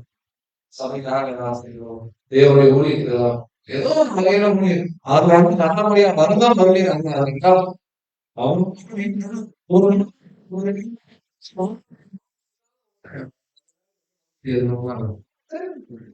அதோட இன்ட்ரெஸ்ட் நம்ம குழந்தைகளே பார்க்கணும். கம்ப்யூட்டர் பண்ணி நினைச்சுக்குவோம். அதாவது விளையாட்டுல வந்து வரும்னு வச்சுக்கோங்க, கடமைக்கா ஒரு மணி நேரம் போனோம் அவ்வளவுதாங்க. மேக்ஸிமம் என்ன பண்ணுவோம் போயிட்டு அப்படியே அதுல ஆர்வம் அதிகமாக இந்த இடத்துல கன்க்ளூட் பண்ணலாம். உங்களுடைய குணாதிசயங்கள் கேரக்டரிஸ்டிக்ஸ் எப்படி இருக்கணும்னா ட்ரூத்ல ஒரு தெளிவு, அட்லீஸ்ட் காம்ப்ரமைஸ் ட்ரூத்லயாவது தெளிவு இருக்கணும். செகண்ட் கேள்வினா என்ன, கிங்டம்னா என்ன, இயேசு கிறிஸ்து வந்து என்ன அவர் பண்ணிட்டு இருக்காரு, கிருஷ்ணியில் என்ன, நரகம் என்ன, ஆவியில் தெரிவிக்கப்படுதெல்லாம் என்ன, சில அடிப்படையான உபதேசங்கள் இருப்பாங்க. அதுல கட்டாயம் தெளிவிக்கணும். அடுத்து தான் தெளிவாக பெற்றுக்கொண்ட சத்தியத்தை எப்படியாவது ஜனங்களுக்கு புரியற மாதிரி பேசக்கூடிய காலம் இருக்கும். நல்லா பேசணும் அப்படின்னு அர்த்தம். அவர் பேசினா நமக்கு புரிஞ்சிடணும். அவர் 2 மணி நேரம் பேசினாலும் சரி, 1/2 மணி நேரம் பேசினாலும் சரி, அவர் பேசுறது சத்தம் அப்படின்னு ஆரம்பம் புரியணும். அதான் போறது சொல்ல அடுத்து அவர் குற்றம் மட்டும் வாழ்க்கை எழுதணும். அவர் மேல எந்த மாரல் கம்ப்ளைண்ட் இருக்கக்கூடாது. நம்ம எல்லா கம்ப்ளைண்ட் பண்றாங்க அவர் மேல அப்படி ஒரு குற்றம் இப்படி ஒரு குற்றம் நிரூபிக்கப்பட்ட குற்றம் எழுத மாட்டாங்க. சுத்தக்காரியா இருக்கணும், ஆனா அந்த குற்றம் நிரூபிக்கப்படக்கூடாது. அப்பேர் பண்றாங்கன்னா நீங்க நாமினேட் என்ன பண்ணாதீங்க. அடுத்து சண்டை சச்சரவு இல்லாம ஒரு சண்டை நடந்தா அந்த இடத்துல சமாதானத்தை ஏற்படுத்துறவங்களா இருக்கும், அந்த இடத்துல வசனத்தை பேசுறவங்களா இருக்கும், சண்டை போனவங்க இருக்கிறாங்க.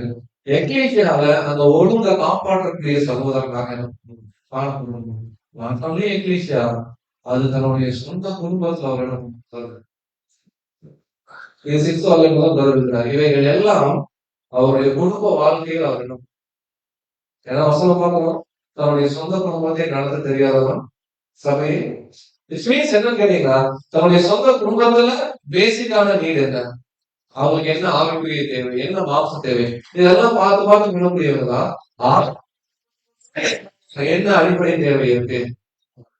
இதெல்லாம் எழுதுறதுக்கான விஷயங்கள் பார்க்கணும். இன்னும் வரக்கூடிய நாட்கள் நிறைய என்ன பண்ணுவோம், ஒரு பேஸ் நம்ம என்ன பண்றோம்னா சரி. அடுத்து சும்மா டீகன்ஸ் கேள்வி ரொம்ப எளிமையா வச்சுக்கலாம். டீகன்ஸ் வந்து யார்?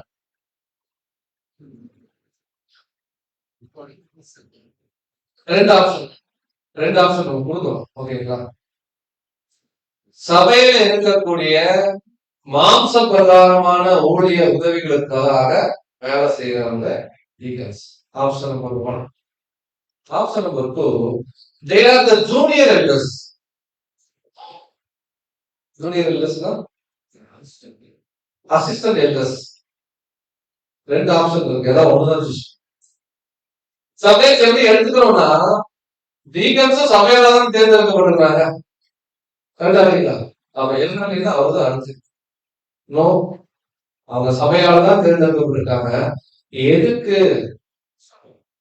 சபையில நடக்கக்கூடிய மாம்ச பிரகாரமான ஊழிய உதவிகளுக்காக தேர்வு செய்யப்படுவதுதான் டீகன்ஸ். தவிர டீகன்ஸோட ரோல் கம்ப்ளீட்டா வேற.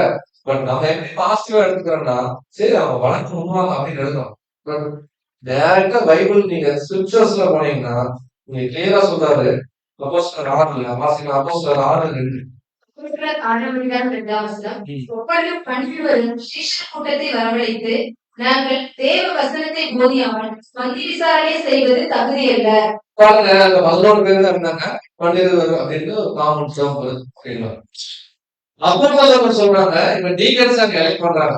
ஓகேங்களா, சபையில நாங்கள் தேவ வசனத்தை போதியாமல் நிறைய ஊர்களுக்கு போய் நாங்க என்ன பண்ண வேண்டியது சுவிசேஷம் அதுல வச்சு ஊழியம் பண்ண வேண்டியிருக்கு. அதை பண்ணாம எக்லீஷால விதவைகளை சரியா கவனிக்கல. கிரேக்க விதவைகள் ஒரு மாதிரியும் யூத விதவைகள் ஒரு மாதிரியும் பாக்குறாங்கன்றதான் பிரச்சனை. நாங்கள் பந்தி விசாரணை செய்வது என்ன இல்ல. அப்ப பந்தி விசாரணை செய்வதற்காக ஏற்படுத்தப்பட்டவர்கள் தான் யாருன்னா சேவான் பண்ணணும். ஆனா அவங்க என்ன பண்ணலாம், ஆத்மஸ்தவம் பண்ணலாம், அடிப்படை சத்தியம் பண்ணலாம், பேசலாம். பட் பொதுவா எக்லீசியாவில நடக்கக்கூடிய அனைத்து ஊழியர்களுக்கும் எக்லீசியாவுடைய ஸ்பிரிச்சுவல் ரெஸ்பான்சிபிலிட்டி யாருன்னா எல்டர்ஸ் தான். நீங்க போய் டீகன்ஸ் கேட்கக்கூடாது, எங்களுக்கு என்ன சப்ஜெக்ட் எடுக்கிறீங்க, எல்டர்ஸ் தான் ரெஸ்பான்ஸ். ஒருவேளை எந்த ஷார்டேஜ்ல இருக்கிறாங்களா, ஒருத்தர் இருக்காங்க, 2 பேர் இருக்காங்களா, கட்டாயம் டீகன்ஸ் பயன்படுத்தலாம். அதுல எந்த பங்கு டீகன்ஸ் பயன்படுத்தலாம். டீகன்ஸ் இல்லாம காலத்துக்குள்ள யாராவது வாடிப்பட்டு இருந்தாங்க அவங்க கூட என்ன பயன்படுத்தலாம். பட் ஒரு எக்லீசியாவுடைய ஸ்பிரிச்சுவல் அரேஞ்ச்மெண்ட் ஆவிக்குரிய ஆரோக்கியத்துக்கு பியூர்லி ரெஸ்பான்சிபிள் எல்டர்ஸ். ஊழியத்துல பதில் கொடுக்கலாம். அந்த எண்ட் ஆஃப் த டே கணக்கு தேவன் யாருக்கு மட்டும்தான் கேட்பாருன்னா எல்டர்ஸ். ஒருவேளை ஒரு டீகன்ஸ் இருக்காரு, ராம் காப்டன் பேசுறது ரெஸ்பான்சிபிலிட்டி யாருன்னா எல்டர் தான். ஏன் எல்டர்னா அவங்க தான் ஊழிய டீகன் என்ன பண்றாங்க. ஒருவேளை புதுசா ஒரு பிரதர் ஒருத்தர் பேசுறாங்க, அவங்க ராம் காப்டன் பேசுறாங்க, இதுக்கு ரெஸ்பான்சிபிள் யாருன்னா அந்த சகோதரனுக்கு ஊழிய வாய்ப்பை கொடுத்து சகோதரன் தான் ரெஸ்பான்சிபிள். அப்போ ஒரு என்ன ஃபீட் பண்ண கூடாது அப்படிங்கிற கம்ப்ளீட் அந்த ஒரு சுயாதீனம் சபைக்கு கொடுத்து யாரும் முக்கியமான வேலைக்கு தான் எல்லா பராமரிப்பு வேலைகளுக்கும் உங்க ரெஸ்பான்சிபிள். இல்ல கூட வந்து ஃபேன் துடைக்கணும், துடைக்கணும், அதான் வயசு சொல்லுங்க. அதான் இல்ல டீகன் தான் டீகனோடு தான் எல்லாமே பராமரிக்கணும். எல்லாம் வந்து அமைதியா உட்காந்து அப்படி கிடையாது. எல்லாரும் எல்லா ஊழியும் செய்யணும். பட் நாம தேர்வு செய்யறோம் இல்லைங்களா, அதே போல டீகன்ஸ் தானே சில எல்லா சபைகளையும் நடக்குது. எல்டர்ஸ் மட்டும் ரொம்ப பார்த்து நாமினேட் பண்ணுவாங்க. இது பண்ணலாமா, இது வேணாமா, பண்ணலாம் ஓப்பன் போது பார்த்து இந்த பிரச்சனை இவரு கை தூக்க கூடாது. டீகன்ஸ் நாமினேஷன்ல போயிட்டா அப்படியே ரிலாக்ஸ் ஆயிருந்தா எல்டர்ஸ் நாமினேஷன் சொல்லி எலெக்ஷன் மாதிரி மனசு என்ன ஃப்ரீயா எந்த அளவுக்கு நீங்க எல்டர்ஸ் பார்த்து பண்றீங்களோ அந்த அளவுக்கு டீகன்ஸ் பார்த்து பண்ண காரணம் இவங்க 2 பேரும் நாளைக்கு ஒன்னா இருந்தாதான் எக்லீசியா நல்லா இருக்கும். அவன் டீகன் நாமினேஷனுக்கும் வசனம் இருக்கு. அவன் பரிசுத்த ஆவியில நிறைந்தவனும் விசுவாசத்துல என்ன பண்ணணும், உறுதியா இருக்கணும், நற்சாட்சி பெற்றவனும் உங்களில் 7 பேர் என்ன பண்ணல அப்படி வந்தவங்க சரி யோசிப்பாங்க. சேவான் டீகன் அப்படின்னா நம்ம யாரும் வச்சுக்கணும். ஆனா அப்போஸ்தலர் இருக்கும்போது அவர் டீகனாக. சரி, அவங்களை பத்தி சில குவாலிபிகேஷன் மட்டும் வாசிக்கலாம். 1 தீமோத்தேயு 3:12 உதவிக்காரர்களுக்கு முக்கியமான சில குவாலிபிகேஷன். 1 தீமோத்தேயு 3:12 மேலும் உதவிக்காரரானவர்கள் ஒரே மனைவியுடைய புருஷருமாய் தங்கள் பிள்ளைகளையும் சொந்த குடும்பங்களையும் நன்றாய் நடத்துகிறவர்களுமாய் இருக்க வேண்டும். பாருங்க, உதவிக்காரர்கள் ஃபேமிலி பிரச்சனை இல்லைங்க. ஃபேமிலி எப்படி வேணா இருந்து போடுங்க, அவர் நல்லா வேலை செஞ்சா போதுங்க அப்படின்னு எடுத்துக்கலாம். எந்த அளவுக்கு எல்டர்ஸ நீங்க சின்சியரா பாக்குறீங்களோ வசனம் சொல்லுது அந்த அளவுக்கு டீகனையும் பார்க்கணும். ஏன் அப்படின்னா போதக சமத்தங்கிற ஒரே ஒரு வார்த்தை மட்டும் தான் இல்ல. அன்பு சகோதரனே சகோதரி, போதக சமத்தங்கிற வார்த்தை மட்டும் தான் எடுத்தாரு. மற்ற எல்லா தகுதிகளுமே எல்டர்ஸ் இருக்கிறது டீகன்ஸ். அவர் சொல்றாரு தன்னுடைய சொந்த குடும்பத்தை அவன் என்ன பண்றான், நன்றாய் நடத்தவும். இப்படி நல்ல ஊழியம் பண்றவங்க தேவன் திரும்பினா கம்மிங் இயர்ல அவங்கள எல்எஸ்க்கு என்ன பண்ணுவாங்க, சபை உயர்த்துறாங்க. வாசிக்கலாம் 13. 1 தீமோத்தேயு 3:13 இப்படி உதவிக்காரருடைய ஊழியத்தை நன்றாய் செய்கிறவர்கள் தங்களுக்கு நல்ல நிலையையும் கிறிஸ்து இயேசுவை பற்றும் விசுவாசத்தில் மிகுந்த தைரியத்தையும் அடைவார்கள். இப்படி உதவிக்காரருடைய ஊழியத்தை நன்றாக செய்கிறவர்கள் 2-3 வருஷம் எல்டர்ஸ் வந்து டீகனா வந்து வேலை செய்யறாங்க. எல்லாமே நல்லா செய்யறாங்க. எல்லாருக்கும் அத்தனை தகுதி ஈவன் சப்ஜெக்ட் பேச வாய்ப்பு கொடுத்தா கூட பர்ஃபெக்டா பேசுறாங்கன்னா நல்ல நிலையை தேவன் உயர்த்துவார். ஒருவேளை சபை இருக்குன்னா அவர் எழுதுக்கு அடுத்த வருஷம் என்ன பண்ணுவாங்க, அந்த மாதிரி சபை அதான் நல்ல நிலை. இப்ப ரொம்ப முக்கியம்னா அவங்க பணவசம் இல்லாதவங்க. பொதுவா புது சிஷியர்கள் எல்லாருக்குமே பொருளும். பொதுவா டீகன் ஊழியத்தில் இருக்கிறவங்க உடற்காரமான பொருட்களோட நிறைய அவங்களுக்கு கனெக்ஷன். ஃபேன் மாற்றணும், டிவி மாற்றணும், கட்டாளி ஒயிட் வாஷ் இதெல்லாமே எல்லாம் பராமரிப்பு இருந்தாலும் மோஸ்ட்லி டீகன்ஸா இருக்கும். இதுல நிறைய பண பரிவர்த்தனைகள் என்னன்னு கேட்டீங்கன்னா, ரொம்ப முக்கியமா டீகன் ஊழியத்தில் கூட வரக்கூடிய சகோதரன் அதுல ரொம்ப நாணயமா செயல்படக்கூடியதுதான். ஏன் அப்படின்னா பண ஆசை எல்லாத்தையுமே கேட்கிறது. இன்னொருத்துல டீகன்ஸ் எப்படி சொல்லுவாங்க, அவன் இருநாக்கு உள்ளவனாகும். பொதுவா டீகன்ஸ் சொல்லுவாங்க எல்கனுக்கும் எக்லீஷியாக்கும் நடுவுல. உங்களுக்கு வந்து பேசிட்டு எல்கிட்ட சொல்லுவாங்க, எல்கிட்ட வந்து பேசுவாங்க, உங்களுக்கே சொல்லுவாங்க. அவர் எப்படி இருக்கணும்னா யதார்த்தமான மனசு இருக்கணும். எல்கர் மேல ஒரு மாதிரி யோசனை, சபையார் மேல ஒரு மாதிரி யோசனை. பொதுவா எல்டர்ஸ் அண்ட் டீகன்ஸ் இந்த 2 ரோல் தான் நம்ம என்ன பண்ண போறோம் அடுத்த வாரம் நம்ம இப்படி எலெக்ட் பண்ண போறோம். இந்த 2 ரோல்ல வரக்கூடிய பிரதர்ஸுமே இப்படி இருக்கணும். எப்படி இருக்குங்க எக்லீஷியால? எல்டர்ஸ் அண்ட் டீகன்ஸ் இப்படி இருந்துச்சுன்னா எக்லீஷியாக்கு பிளஸிங். எல்டர்ஸ் இப்படி இருக்காங்க, டீகன்ஸ் இப்படி இருக்காங்க, கஷ்டம். அப்ப இந்த 2 பேரையும் நாமினேட் பண்ற சுயாதீன யாருக்கு இருக்கு? சரி, நாமினேட் எப்படி வேணா பண்ணிக்கலாம். 2 பேருக்கும் ஓட் பண்ற ரைட்ஸ் யாருக்கு இருக்கு? நமக்கு இருக்கு. அப்ப நம்ம எப்படி டிசைட் பண்ணணும் பிரேயர்ஃபுல்லா அப்படின்னா, மாம்சத்தை யோசிச்சு இருக்கணும். வசனம் சொல்லு, அந்த பிரதர் எனக்கு பிடிக்குது பிடிக்கல, அதெல்லாம் 2வது. வசனம் ஃபுல்ஃபில் ஆகுது, அந்த பிரதர் பேரை சொல்லுவோம், அந்த முடிவு கையெழுணும். இல்லையே நான் சொல்றது எதுவுமே அவர் கேட்கவே மாட்டாரே, பிரச்சனை இல்ல. குவாலிஃபிகேஷன் ஃபுல்ஃபில் ஆகுதுல்ல, நம்மளுக்கு பிரச்சனை. குவாலிஃபிகேஷன் ஃபுல்ஃபில் ஆச்சுன்னா அவனை யாரா இருந்தாலும் சரி பிடிக்குது பிடிக்கல. இன்னொரு இடத்துல பாடத்துல வர சொல்லுவாரு, ஒரு உதாரணம் சொல்றேன், ஒரு எழுதுற அவர் பேசுற அந்த ஸ்பீச்சிங் ஸ்டைலே எனக்கு பிடிக்கல. எழுதுறாரு வெதர் யூ லைக் தேர் என்ன சொல்றதுன்னா, அவன் பேசக்கூடிய தோனி பிடிக்குது பிடிக்கலங்கிறது 2வது. அவன் பேசுறது சத்தியமா இருக்கு, சத்தியத்துல இருக்கிற சுபாவம் இருந்துச்சு அப்படின்னா நீங்க அவங்க என்ன பண்ணணும், கரங்கலாம். ஒருவேளை உங்களுக்கு ரொம்ப பிடிச்சவரு, ஆனா பைபிள் சொல்ற கேரக்டர் எதுவுமே அது செட் ஆகல, ரொம்ப பிடிச்சவரா இருந்தாலுமே கரங்களை என்ன பண்ணக்கூடாது, இதுதான் ரொம்ப சிம்பிளா எடுத்துக்கணும்னா எல்டர்ஸ் ஸ்பிரிச்சுவல் நரிஷ்மெண்ட் கொடுக்கணும் நமக்கு, டீகன்ஸ் மாம்சத்துல என்ன பண்ணணும், மாம்சம் இந்த சென்ஸ் என்ன ஒரு கன்வென்ஷன் வச்சு அதிகமா அவங்க சப்போர்ட் பண்ணுவாங்க. நாம கடைசி நம்மள பார்க்கலாம். நம்ம எல்லாருமே இந்த அடிப்படையில தான் நீங்க இருக்கோம். ரொம்ப 12:1 புத்தி உள்ள ஆராதனை ஜீவ எல்லாம் தியாக வாழ்க்கை இருக்கணும், டீகரெல்லாம் தியாக வாழ்க்கையில் இருக்கணும். ஆனா நாங்க என்ன பண்ண மாட்டோம், மீட்டிங் சார் வரமாட்டோம். ஆனா எல்லாரும் மீட்டிங் வராங்க என்ன பண்ணுவோம் பார்ப்போம். ஆனா நீங்க மீட்டிங் வராங்க என்ன பண்ணுவோம் பார்ப்போம். ஆனா நான் போயிட மாட்டேன் மீட்டிங். நல்லா இருக்கணும். எப்படி எழுதுற வந்து சொல்லும் போது நமக்கு எல்லாம் அப்படி ஒரு ஃபயரா இருக்குமோ, நீங்க சொல்லி பார்க்கும்போது நம்ம எல்லாம் ஃபயரா இருக்குமோ, நம்மளை பத்தி பேசும்போது நம்ம எப்படிதான் இருக்கும். அதே தான் தேவன் ஒரு நீதியுள்ள தராசுன்னு ஒண்ணு வச்சாருன்னா எல்லாருக்கும் ஒண்ணுதாங்க. ஒரு ஊழியருக்கு வரனால இவ்வளவு விஷயங்கள் நம்ம பார்க்கணும். மொத்தம் எடுத்துக்கலாமே, நம்ம எல்லாரும் பழைய ஜீவி பண்றோம், எல்லாத்தையும் விட்டாச்சு, சுகத்துக்காக அர்ப்பணிக்கிறோம் அப்படின்றது கான்சன்ட்ரேட்டா பண்ணிருக்கோம். நம்ம எல்டர்ஸும் டீகன்ஸும் பிளான் பண்ணி ஒரு எக்லீசியாவை ஒரு உதாரணத்துக்கு ஒரு மீட்டிங் அப்படின்னு சொன்னா நம்ம என்ன பண்ணுவோம், தேவன் இன்டென்ஷனை தான் பார்க்கல.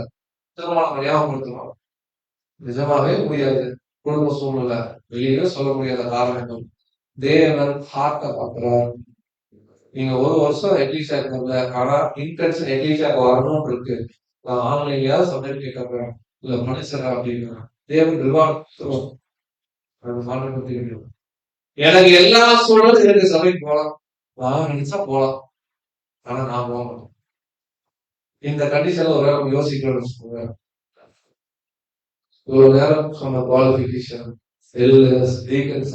நமக்குன்னு வரும்போது நம்ம தவற விடும்போது அது சுயநலமானது. அவ எப்படி நம்ம எந்த டீகன்ஸ்க்காக ரொம்ப பிரயாசம் எடுக்கிறோமோ அவங்க நல்ல ஊழியக்காரர்களா வர்றதுக்கு நம்ம எல்லாரும் சப்போர்ட் பண்ணுவோம். அதான் ரோமையில பார்க்கணும். இங்க அந்த 2 பேர் மட்டும் சர்வன்ஸ் கிடையாது, நம்ம ஒருத்தருக்கும் வேலைக்காரங்க தான். ஒரு சிஸ்டர் பண்ண முடியலையா உடனே எழுதுக்கு மட்டும் போன் அடிக்கூடாது, நம்ம போய் பார்த்துட்டு எழுதுக்கு போன் அடிக்கும். பிரதர் நான் அர்ஜென்டா வந்துட்டு சிஸ்டர் வரும்போது மற்ற பிரதர்ஸை கூப்பிட்டோம். அது அவரு தானே நியமிச்சிருக்கோம், அவரு தான் மெடிக்கல் டிபார்ட்மெண்ட், அவங்க வந்து பார்க்கணும். நம்ம எல்லாரும் சேர்ந்ததுதான் சர்ச். எல்லாம் பார்த்து தலைப்பு பார்க்கணும். தெய்வீக ஏற்பாடும் எக்லீசியாவுடைய ஒன்னஸ்ங்கிறது ரொம்ப அடிப்படை அன்பு சகோதர சகோதரிகளே. ரொம்ப பழக்கம் நமக்கு தெரியும் இல்லைங்களா? ஜீவபலி. இங்க இருக்கிற ஒவ்வொருத்தரும் ஒவ்வொருத்தருக்கு வேலை பண்ணணும். யாருக்கும் எதுவான் கிடையாது. ஏன்னா எல்டர் அப்படின்ற ஊழியமே பார்க்கணும். அவர்கள் ஊழியர்கள் வேற தமிழ் வார்த்தை சொன்னா அவங்க வேலைக்காரர்கள். டீக்கன் அப்படின்றவங்க கூட அவங்க ஸ்டூடெண்ட்ஸ் தான். என்னன்னு கேட்டீங்கன்னா ஊழியர்கள் தான். யாருக்கும் அதிகாரி கிடையாது. வாசிக்கலாம் 1 Corinthians 12:27. இந்த ஒன்னஸை குறிச்சு பார்த்தா நீங்களே கிறிஸ்துவின் சரீரமாய் தனித்தனியே அடையாளமாய் இருக்கிறீர்கள். சபை பொதுவான பதில நாம கரெக்டுங்களா? நாம யாருங்களா? கிறிஸ்துவுடைய சரி. இது ஒரு சரீரத்துல ஒரு அவயம், இது ஒரு அவயம். ஓகேங்களா? என்னைக்காவது இந்த கைய ஓங்கி ஒரு சுத்திட்டா, என்னைக்காவது இந்த கை இந்த முகத்தை அரைஞ்சிருக்கா? இப்ப நம்ம எல்லாம் சரீரம். நாம யாரையும் அழிக்க போறதில்ல சொல்றேன். ஒருத்தர் பத்தி தவறா பேசணும். நம்ம சபையில் இருக்கிறவரை பத்தியே நாமளே தவறா பேசணும். என்ன அர்த்தம்னா அவர் நம்ம சரீரமாவே கன்சிடர் பண்ணணும். அப்ப நாம எல்லாம் சரீரம் அப்படின்னா கண்டிப்பா யோசிச்சு பாருங்களேன். சரீரத்துல பலவீனமான அவயங்கள் எதுக்குமா இருக்காங்க? பலவீனமா இருக்கிற அவயத்தை பலமுள்ள அவயங்கள் தாங்குதா இல்லையா? ஒரு கை அடிபடுது அப்படின்னா உடனே ஹெல்ப்புக்கு இன்னொரு கையில வருது. அந்த கைக்கு அடிபடுச்சு தெரியுமா அப்படின்னு சொல்லுமா? அப்ப இங்க ஒன்னஸ் ஆஃப் த சர்ச் என்ன பாயிண்ட்னா, இங்க இருக்கிற ஈச் அண்ட் எவ்ரி இண்டிவிஜுவல் மெம்பருமே கிறிஸ்துவா நம்ம பாவிக்கணும். அவங்களுக்கும் மாம்சத்துல குறைபாடுகள் இருக்கும், பிரச்சனைகள் இருக்கும், இல்ல நமக்கு மட்டும் அவங்க ஆகாதவங்க இருக்கலாம், எப்படியா இருந்தாலும் சரீரத்துல ஒரு அவையன் ஆயிடுச்சு அப்படின்னா அது நமக்கு கண்ணானது கையை பார்த்து நீ எனக்கு வேணாம் அப்படின்னு சொல்லுவான். இதை எடுத்துட்டு எங்க நீங்க பிக்ஸ் பண்ணிருக்காங்கன்னா அடுத்து சொல்றேன், எலெக்ஷன்ல பிக்ஸ் பண்ணிடாதீங்க. அவருதான் கண்ணு, நான் ஓட் பண்ணா முட்டேன்னா நான் வேணாம்னு சொல்றேன். இப்படி அர்த்தம் கிடையாது. சில டைம் ஓட் பண்ணா முட்டைனா கூட அது வேணாம்னு சொல்றேன், வேணும்னு சொல்றது அர்த்தம். ஏன்னா ஒரு மாறணும் அப்படிங்கிறோம். ஓகேங்களா? வசனம் வாசிக்கலாம். 1 Corinthians 12:21. தரையானது கால்களை நோக்கி நீங்கள் எனக்கு வேண்டுவதில்லை என்றும் சொல்லக்கூடாது. இமேஜின் பண்ணிக்கலாம். கண்ணை பார்த்து சொல்லுங்க நீ எனக்கு வேணாம் அப்படின்னு. எக்லீசியா முடிஞ்சாலும் எப்படி வீட்டுக்கு போகும்? வண்டி எல்லாம் பண்ணோம், கைதான் வேணாம். தலை சொல்லுதான், காலை பார்த்து நீ எனக்கு வேணாங்க. சப்ஜெக்ட் பேசி முடிச்சோங்க இங்கேயே தான் இருக்கணும். யாராவது என்ன பண்ண கால் வேணாம்னு சொல்லிடுச்சு. இப்போ தலையானது காலை பார்த்து சொல்லிடுச்சு. யாராவது என்ன பண்ண தூக்கிட்டு சேர வச்சு தூக்குறது கை இருக்கணும். அவருடைய கையை பார்த்து வேணாம் அவரால் எனக்கு என்ன பண்ண முடியாது. இப்போ பொதுவா நம்ம யோசிச்சு பார்க்கலாம். அன்பு சகோதர சகோதரி எல்லாருமே ஒரு அவயம். ஒருத்தர் வாயா இருக்கிறாங்க, தேவன் அந்த ஊழிய வாய்ப்பு கொடுக்குறாரு. நம்ம கண்ணா இருக்கிறோம், பராமரிக்கிற வேலையை செய்யறோம். நம்ம காலா இருக்கிறோம், சிலர் கையா இருக்கிறோம். எல்லாரும் அந்தந்த வேலைகளை செஞ்சாதான் அது எக்லீசியா. சரீரம் முழுவதும் கண்ணா இருக்கு. மோப்பம் எங்கே என்னன்னா நாம மனதார ஒரு விஷயத்த நம்ம எல்லாரும் அசல் பண்ணிக்கணும். போதுல தேவ சமூகத்துல தேவன் ஆக்சுவலா நமக்கு என்ன தாழ்வு கொடுத்துருக்காரு, நம்மளுடைய ஊழிய வாய்ப்பு எந்த பக்கம் இருக்கு, எந்தெந்த ஊழியங்கள்லாம் நம்மளால சரியா செய்ய முடியும், எதெல்லாம் நமக்கு வராது அப்படிங்கறதெல்லாம் நாம முதல்ல என்ன, ஒருத்தர் பாடவே வரல, இல்ல ஒருத்தர் கீபோர்டு போடவே வரல, நானும் கீபோர்டு போடுறேன்னா சபை எப்படி இருக்கும்? அப்படி நல்லா போயிட்டு இருக்கு. கரெக்டா இல்லையா? நான் உதாரணத்துக்கு அடியே சும்மா வரேன், நானும் ஒரு வாரம் நானும் சபைக்கு நடந்துட்டாங்க, நானும் ஒரு வாரம் போடணும் எவ்வளவு டிவி போட்டா அடுத்த வாரத்துல பாடம் பிடிச்சு வரதான் நீங்க வருவீங்க. ஏன் அப்படின்னா அது நம்முடைய தாவரத்தால தேவன் அந்த வாழ்க்கை என்ன புரியல. எல்லாருமே நமக்கு என்ன தேவன் ஊழிய வாய்ப்பை திறந்து வச்சிருக்காங்க முதல்ல என்ன ரியலைஸ் பண்ணணும். ஒரே ஊழிய வாய்ப்பு எல்லாரும் அதான் பண்ணணும். சரீரம் முழுக்க எல்லா பக்கம் கட்டா இருந்துச்சுன்னா அந்த சரீரம் பார்க்க எப்படி? அப்போ ஒரு எக்னீஷியன் இருந்தா எல்டர்ஸ், டீக்கன்ஸ், மெம்பர்ஸ் நம்ம எல்லாரும் ஒன்னா இருக்கும். அப்ப தெய்வீக ஏற்பாடுன்னு சொல்லக்கூடிய சத்தியத்துடைய அதான் நோக்கம் என்னன்னா நீதிய சரியா செய்யணும். நம்ம அந்த நீதியை சரியா செய்யும் போது தேவ அன்பு சபையில நிலசம். ஏன்னா எல்லாரும் ஒருத்தர் தான் பாக்குறோம். நம்முடைய எக்லீஷியாவை சேர்ந்து கத்தராக இயேசு. அந்த எண்ட் ஆஃப் டே நீங்க நல்லா கவனிச்சீங்கன்னா எல்டர்ஸ், டீக்கன்ஸ் இதெல்லாம் ஊழியத்துடைய பேர் தானே தவிர நம்ம எல்லாருக்கும் ஒருத்தருக்கு ஒருத்தர் சப்போர்ட் தான். இப்ப ஈவினிங் ஒரு ஹார்வெஸ்ட் நடக்குதா இல்லையா? அது திருச்சி சபை சார்பா நடக்குதா இல்ல எல்லாரும் கூட தனியா நடத்திக்கலாம்? உதாரணத்துக்கு சொல்றேன். அப்ப அதுல நம்முடைய பங்கு எந்த அளவுக்கு? நாட் ஓன்லி ஹார்வெஸ்ட், ஒரு புதன்கிழமை மீட்டிங், வெள்ளிக்கிழமை மீட்டிங், ஏதோ நம்ம எல்லாம் சேர்ந்து தான் டிசைட் பண்ணுவோம். கரெக்டுங்களா? பொதுவா வழக்கம் என்னன்னா எக்லீஷியான டிசிஷன் பண்ணலாமா, சாயந்தரம் கிளாஸ் வச்சுக்கலாமா கேட்டு நம்ம மனதார ஒத்துழைப்பு கொடுத்தோம்னா நம்மளுடைய ஒருவேளை இயலாமை பிரச்சனை இல்லை, என்னால முடியுங்கிறதாரு ஆனாலும் நான் போக மாட்டேங்கிறாரு அப்படிங்கிற கண்டிஷன் இருந்துச்சுன்னா நம்ம தேவனுக்கு பொய் கணக்கு கொடுக்குறோமா மாதிரி. அப்ப நம்ம எல்லாரும் ஒருத்தருக்கு ஒருத்தர் ஒத்துழைப்பு இருக்கணும். ஏன் அப்படின்னு பார்க்கும்பொழுது நம்ம எல்லாருக்கும் ஒரே வேலைக்கு எட்லீஸ்ட் ஒரு 40 பிரதர்ஸ் இருக்காங்கன்னு வச்சுக்கோங்களேன். 40 பேரும் ஒரு சப்ஜெக்ட் மாற்றி சப்ஜெக்ட் இது கரெக்டா இருக்கணும். அப்ப அதற்கே தாழ்ந்து உள்ள, அதற்கே கம்பெனிகள் உள்ள, அதற்கே பிரிய சகோதரர்கள் பாடங்கள் எடுத்தாங்க. ஒரு 10 பேர் பாடுறாங்கன்னா அதற்கே தகுதி உள்ளவர்கள் பாடுறாங்க. கரெக்டா இருக்கும். கரெக்டா இல்லைங்களா? அப்போ வசதியா எப்படிதான் இருக்கு? ரொம்ப 12 நாள் இல்லை. ஏனெனில் நமக்கு ஒரே சரீரத்துல அநேக அவயங்கள் இருந்தும் விரல், கண்ணு, முடி அதெல்லாம் நிறைய பார்ட்ஸ் இல்லைங்களா இருந்தும் எல்லா அவயங்களுக்கும் என்ன யோசிப்பாரு. வாய் என்பது பேசுவதற்கு, உணவு உட்கொள்வதற்கு. மூக்கு நான் பேசணும் அப்படின்னா இயல்பாவே வராது. கண்ணை நான் சாப்பிடணும் அப்படிங்கிறது எப்படி முடியும்? அப்போ கிளியரா என்ன புரிஞ்சுக்கலாம்னா இந்த சபையில கிறிஸ்துடைய சரீரத்துல என்னுடைய பார்ட் இல்லை. உட்கார்ந்து தேவ சமூகத்துல நம்ம கண்டுபிடிக்கணும். நமக்கு என்ன வருது முதல்ல கண்டுபிடிச்சு அதை எப்படி நம்ம எக்லீசியாவுக்கு சப்போர்ட் பண்றது அந்த அந்த ஊழியத்துல அதை செய்யணும். இப்போ ஒரு எக்லீசியா இருந்தா பாடுறது, கீழ் போடுறது, சுதர் பேசுறது, கிளீன் பண்றது எல்லாம் இருக்கு. இந்த எல்லா ஆக்டிவிட்டியும் அதே சிந்தனைகள் அதை செய்யும் போது அந்த சாதனை அப்படி இந்த ஊழியங்கள்ல சில ஊழியர்கள் தேவன் பேர் சொல்லி தெரிவிக்கிறாங்க. அவ்வளவுதான் எல்டர்ஸ், டீக்கன்ஸ். மற்றபடி நம்ம எல்லாருமே ஒருத்தருக்கு ஒருத்தர் ஊழியர்கள். சேர்ந்து 2 வருஷம் மாசம் முடிச்சிடலாம். 6 அதிகாரம் சமயத்திற்கு தக்கதாக யாவருக்கும் விசேஷமாக விசுவாச குடும்பத்தார்களுக்கும் நன்மை செய்ய கருதுவோம். விசுவாச குடும்பம் அப்படின்னா இந்த விசுவாச குடும்பத்திற்கு நாம் தீங்கு செய்யக்கூடாது. நம்மளால நம்ம எல்லாருக்குமே பொருந்தும். பர்டிகுலரா ஊழியர்களா நாமினேஷன் ஆகக்கூடிய சகோதரர்களுக்கு ரொம்ப முக்கியமா இந்த தரத்துல பொருந்தும். உங்களில் எவனாலும் பெரியவனா இருக்க விரும்பினான் அவன் மற்ற எல்லாருக்கும் பேஸ் ஃபார் எனிதிங். நம்முடைய பரிசுத்த வேதாகமத்துல யாரும் சகோதரனோ சகோதரியா தாழ்மையா இருந்து தேவனை குழந்தை ரிஜெக்ட் பண்ணிட்டா ஒரு எக்ஸாம்பிள் எடுக்கணும். அதே எக்ஸாம்பிள் எப்படி இருக்கலாம்?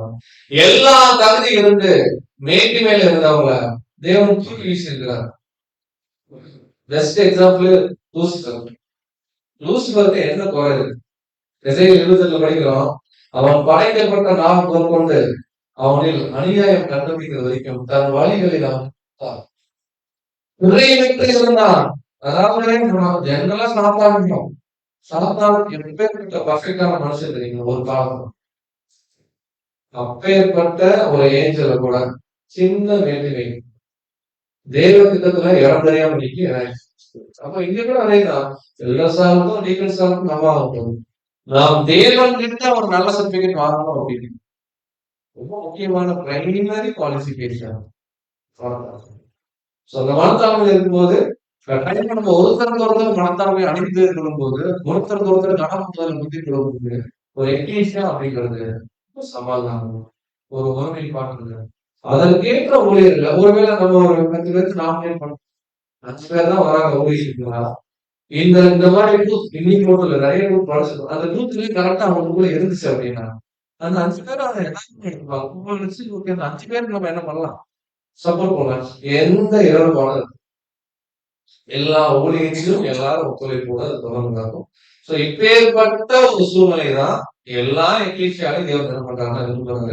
சோ இதனால நம்ம திருச்சி எக்லீசியால கூட தேவன் சொல்ற 2 பாயிண்ட். ஒரு தெய்வீக ஏற்பாடு, தேவனால் ஏற்படுத்தக்கூடிய ஏற்பாடு, அதை கட்டாயம் நம்ம பண்ணியாகணும். அதுல நீதியின் அடிப்படையில அன்போடு கூடிய எக்லீசியாவுடைய ஒருமைப்பாடும் எப்படி இருக்குது அப்படிங்கிறத நம்ம கடைசியா பார்த்து முடிச்சிட்டோம். சோ இந்த காரியங்களை மனசுல வைத்துக்கொண்டு இந்த வரக்கூடிய நாட்கள்ல இன்னும் உண்மையாக கர்த்தருக்கான ஊழியம் செய்ய தேவன் நம்மை கிருபை செய்வாராக. இந்த வாய்ப்பை கொடுத்து உங்களுக்கு தேவனுக்கு உங்களை ரசிகமான வச்சு நாம் உதவியை தேவன் தம்மை நம்ம ஆதரிப்போம்.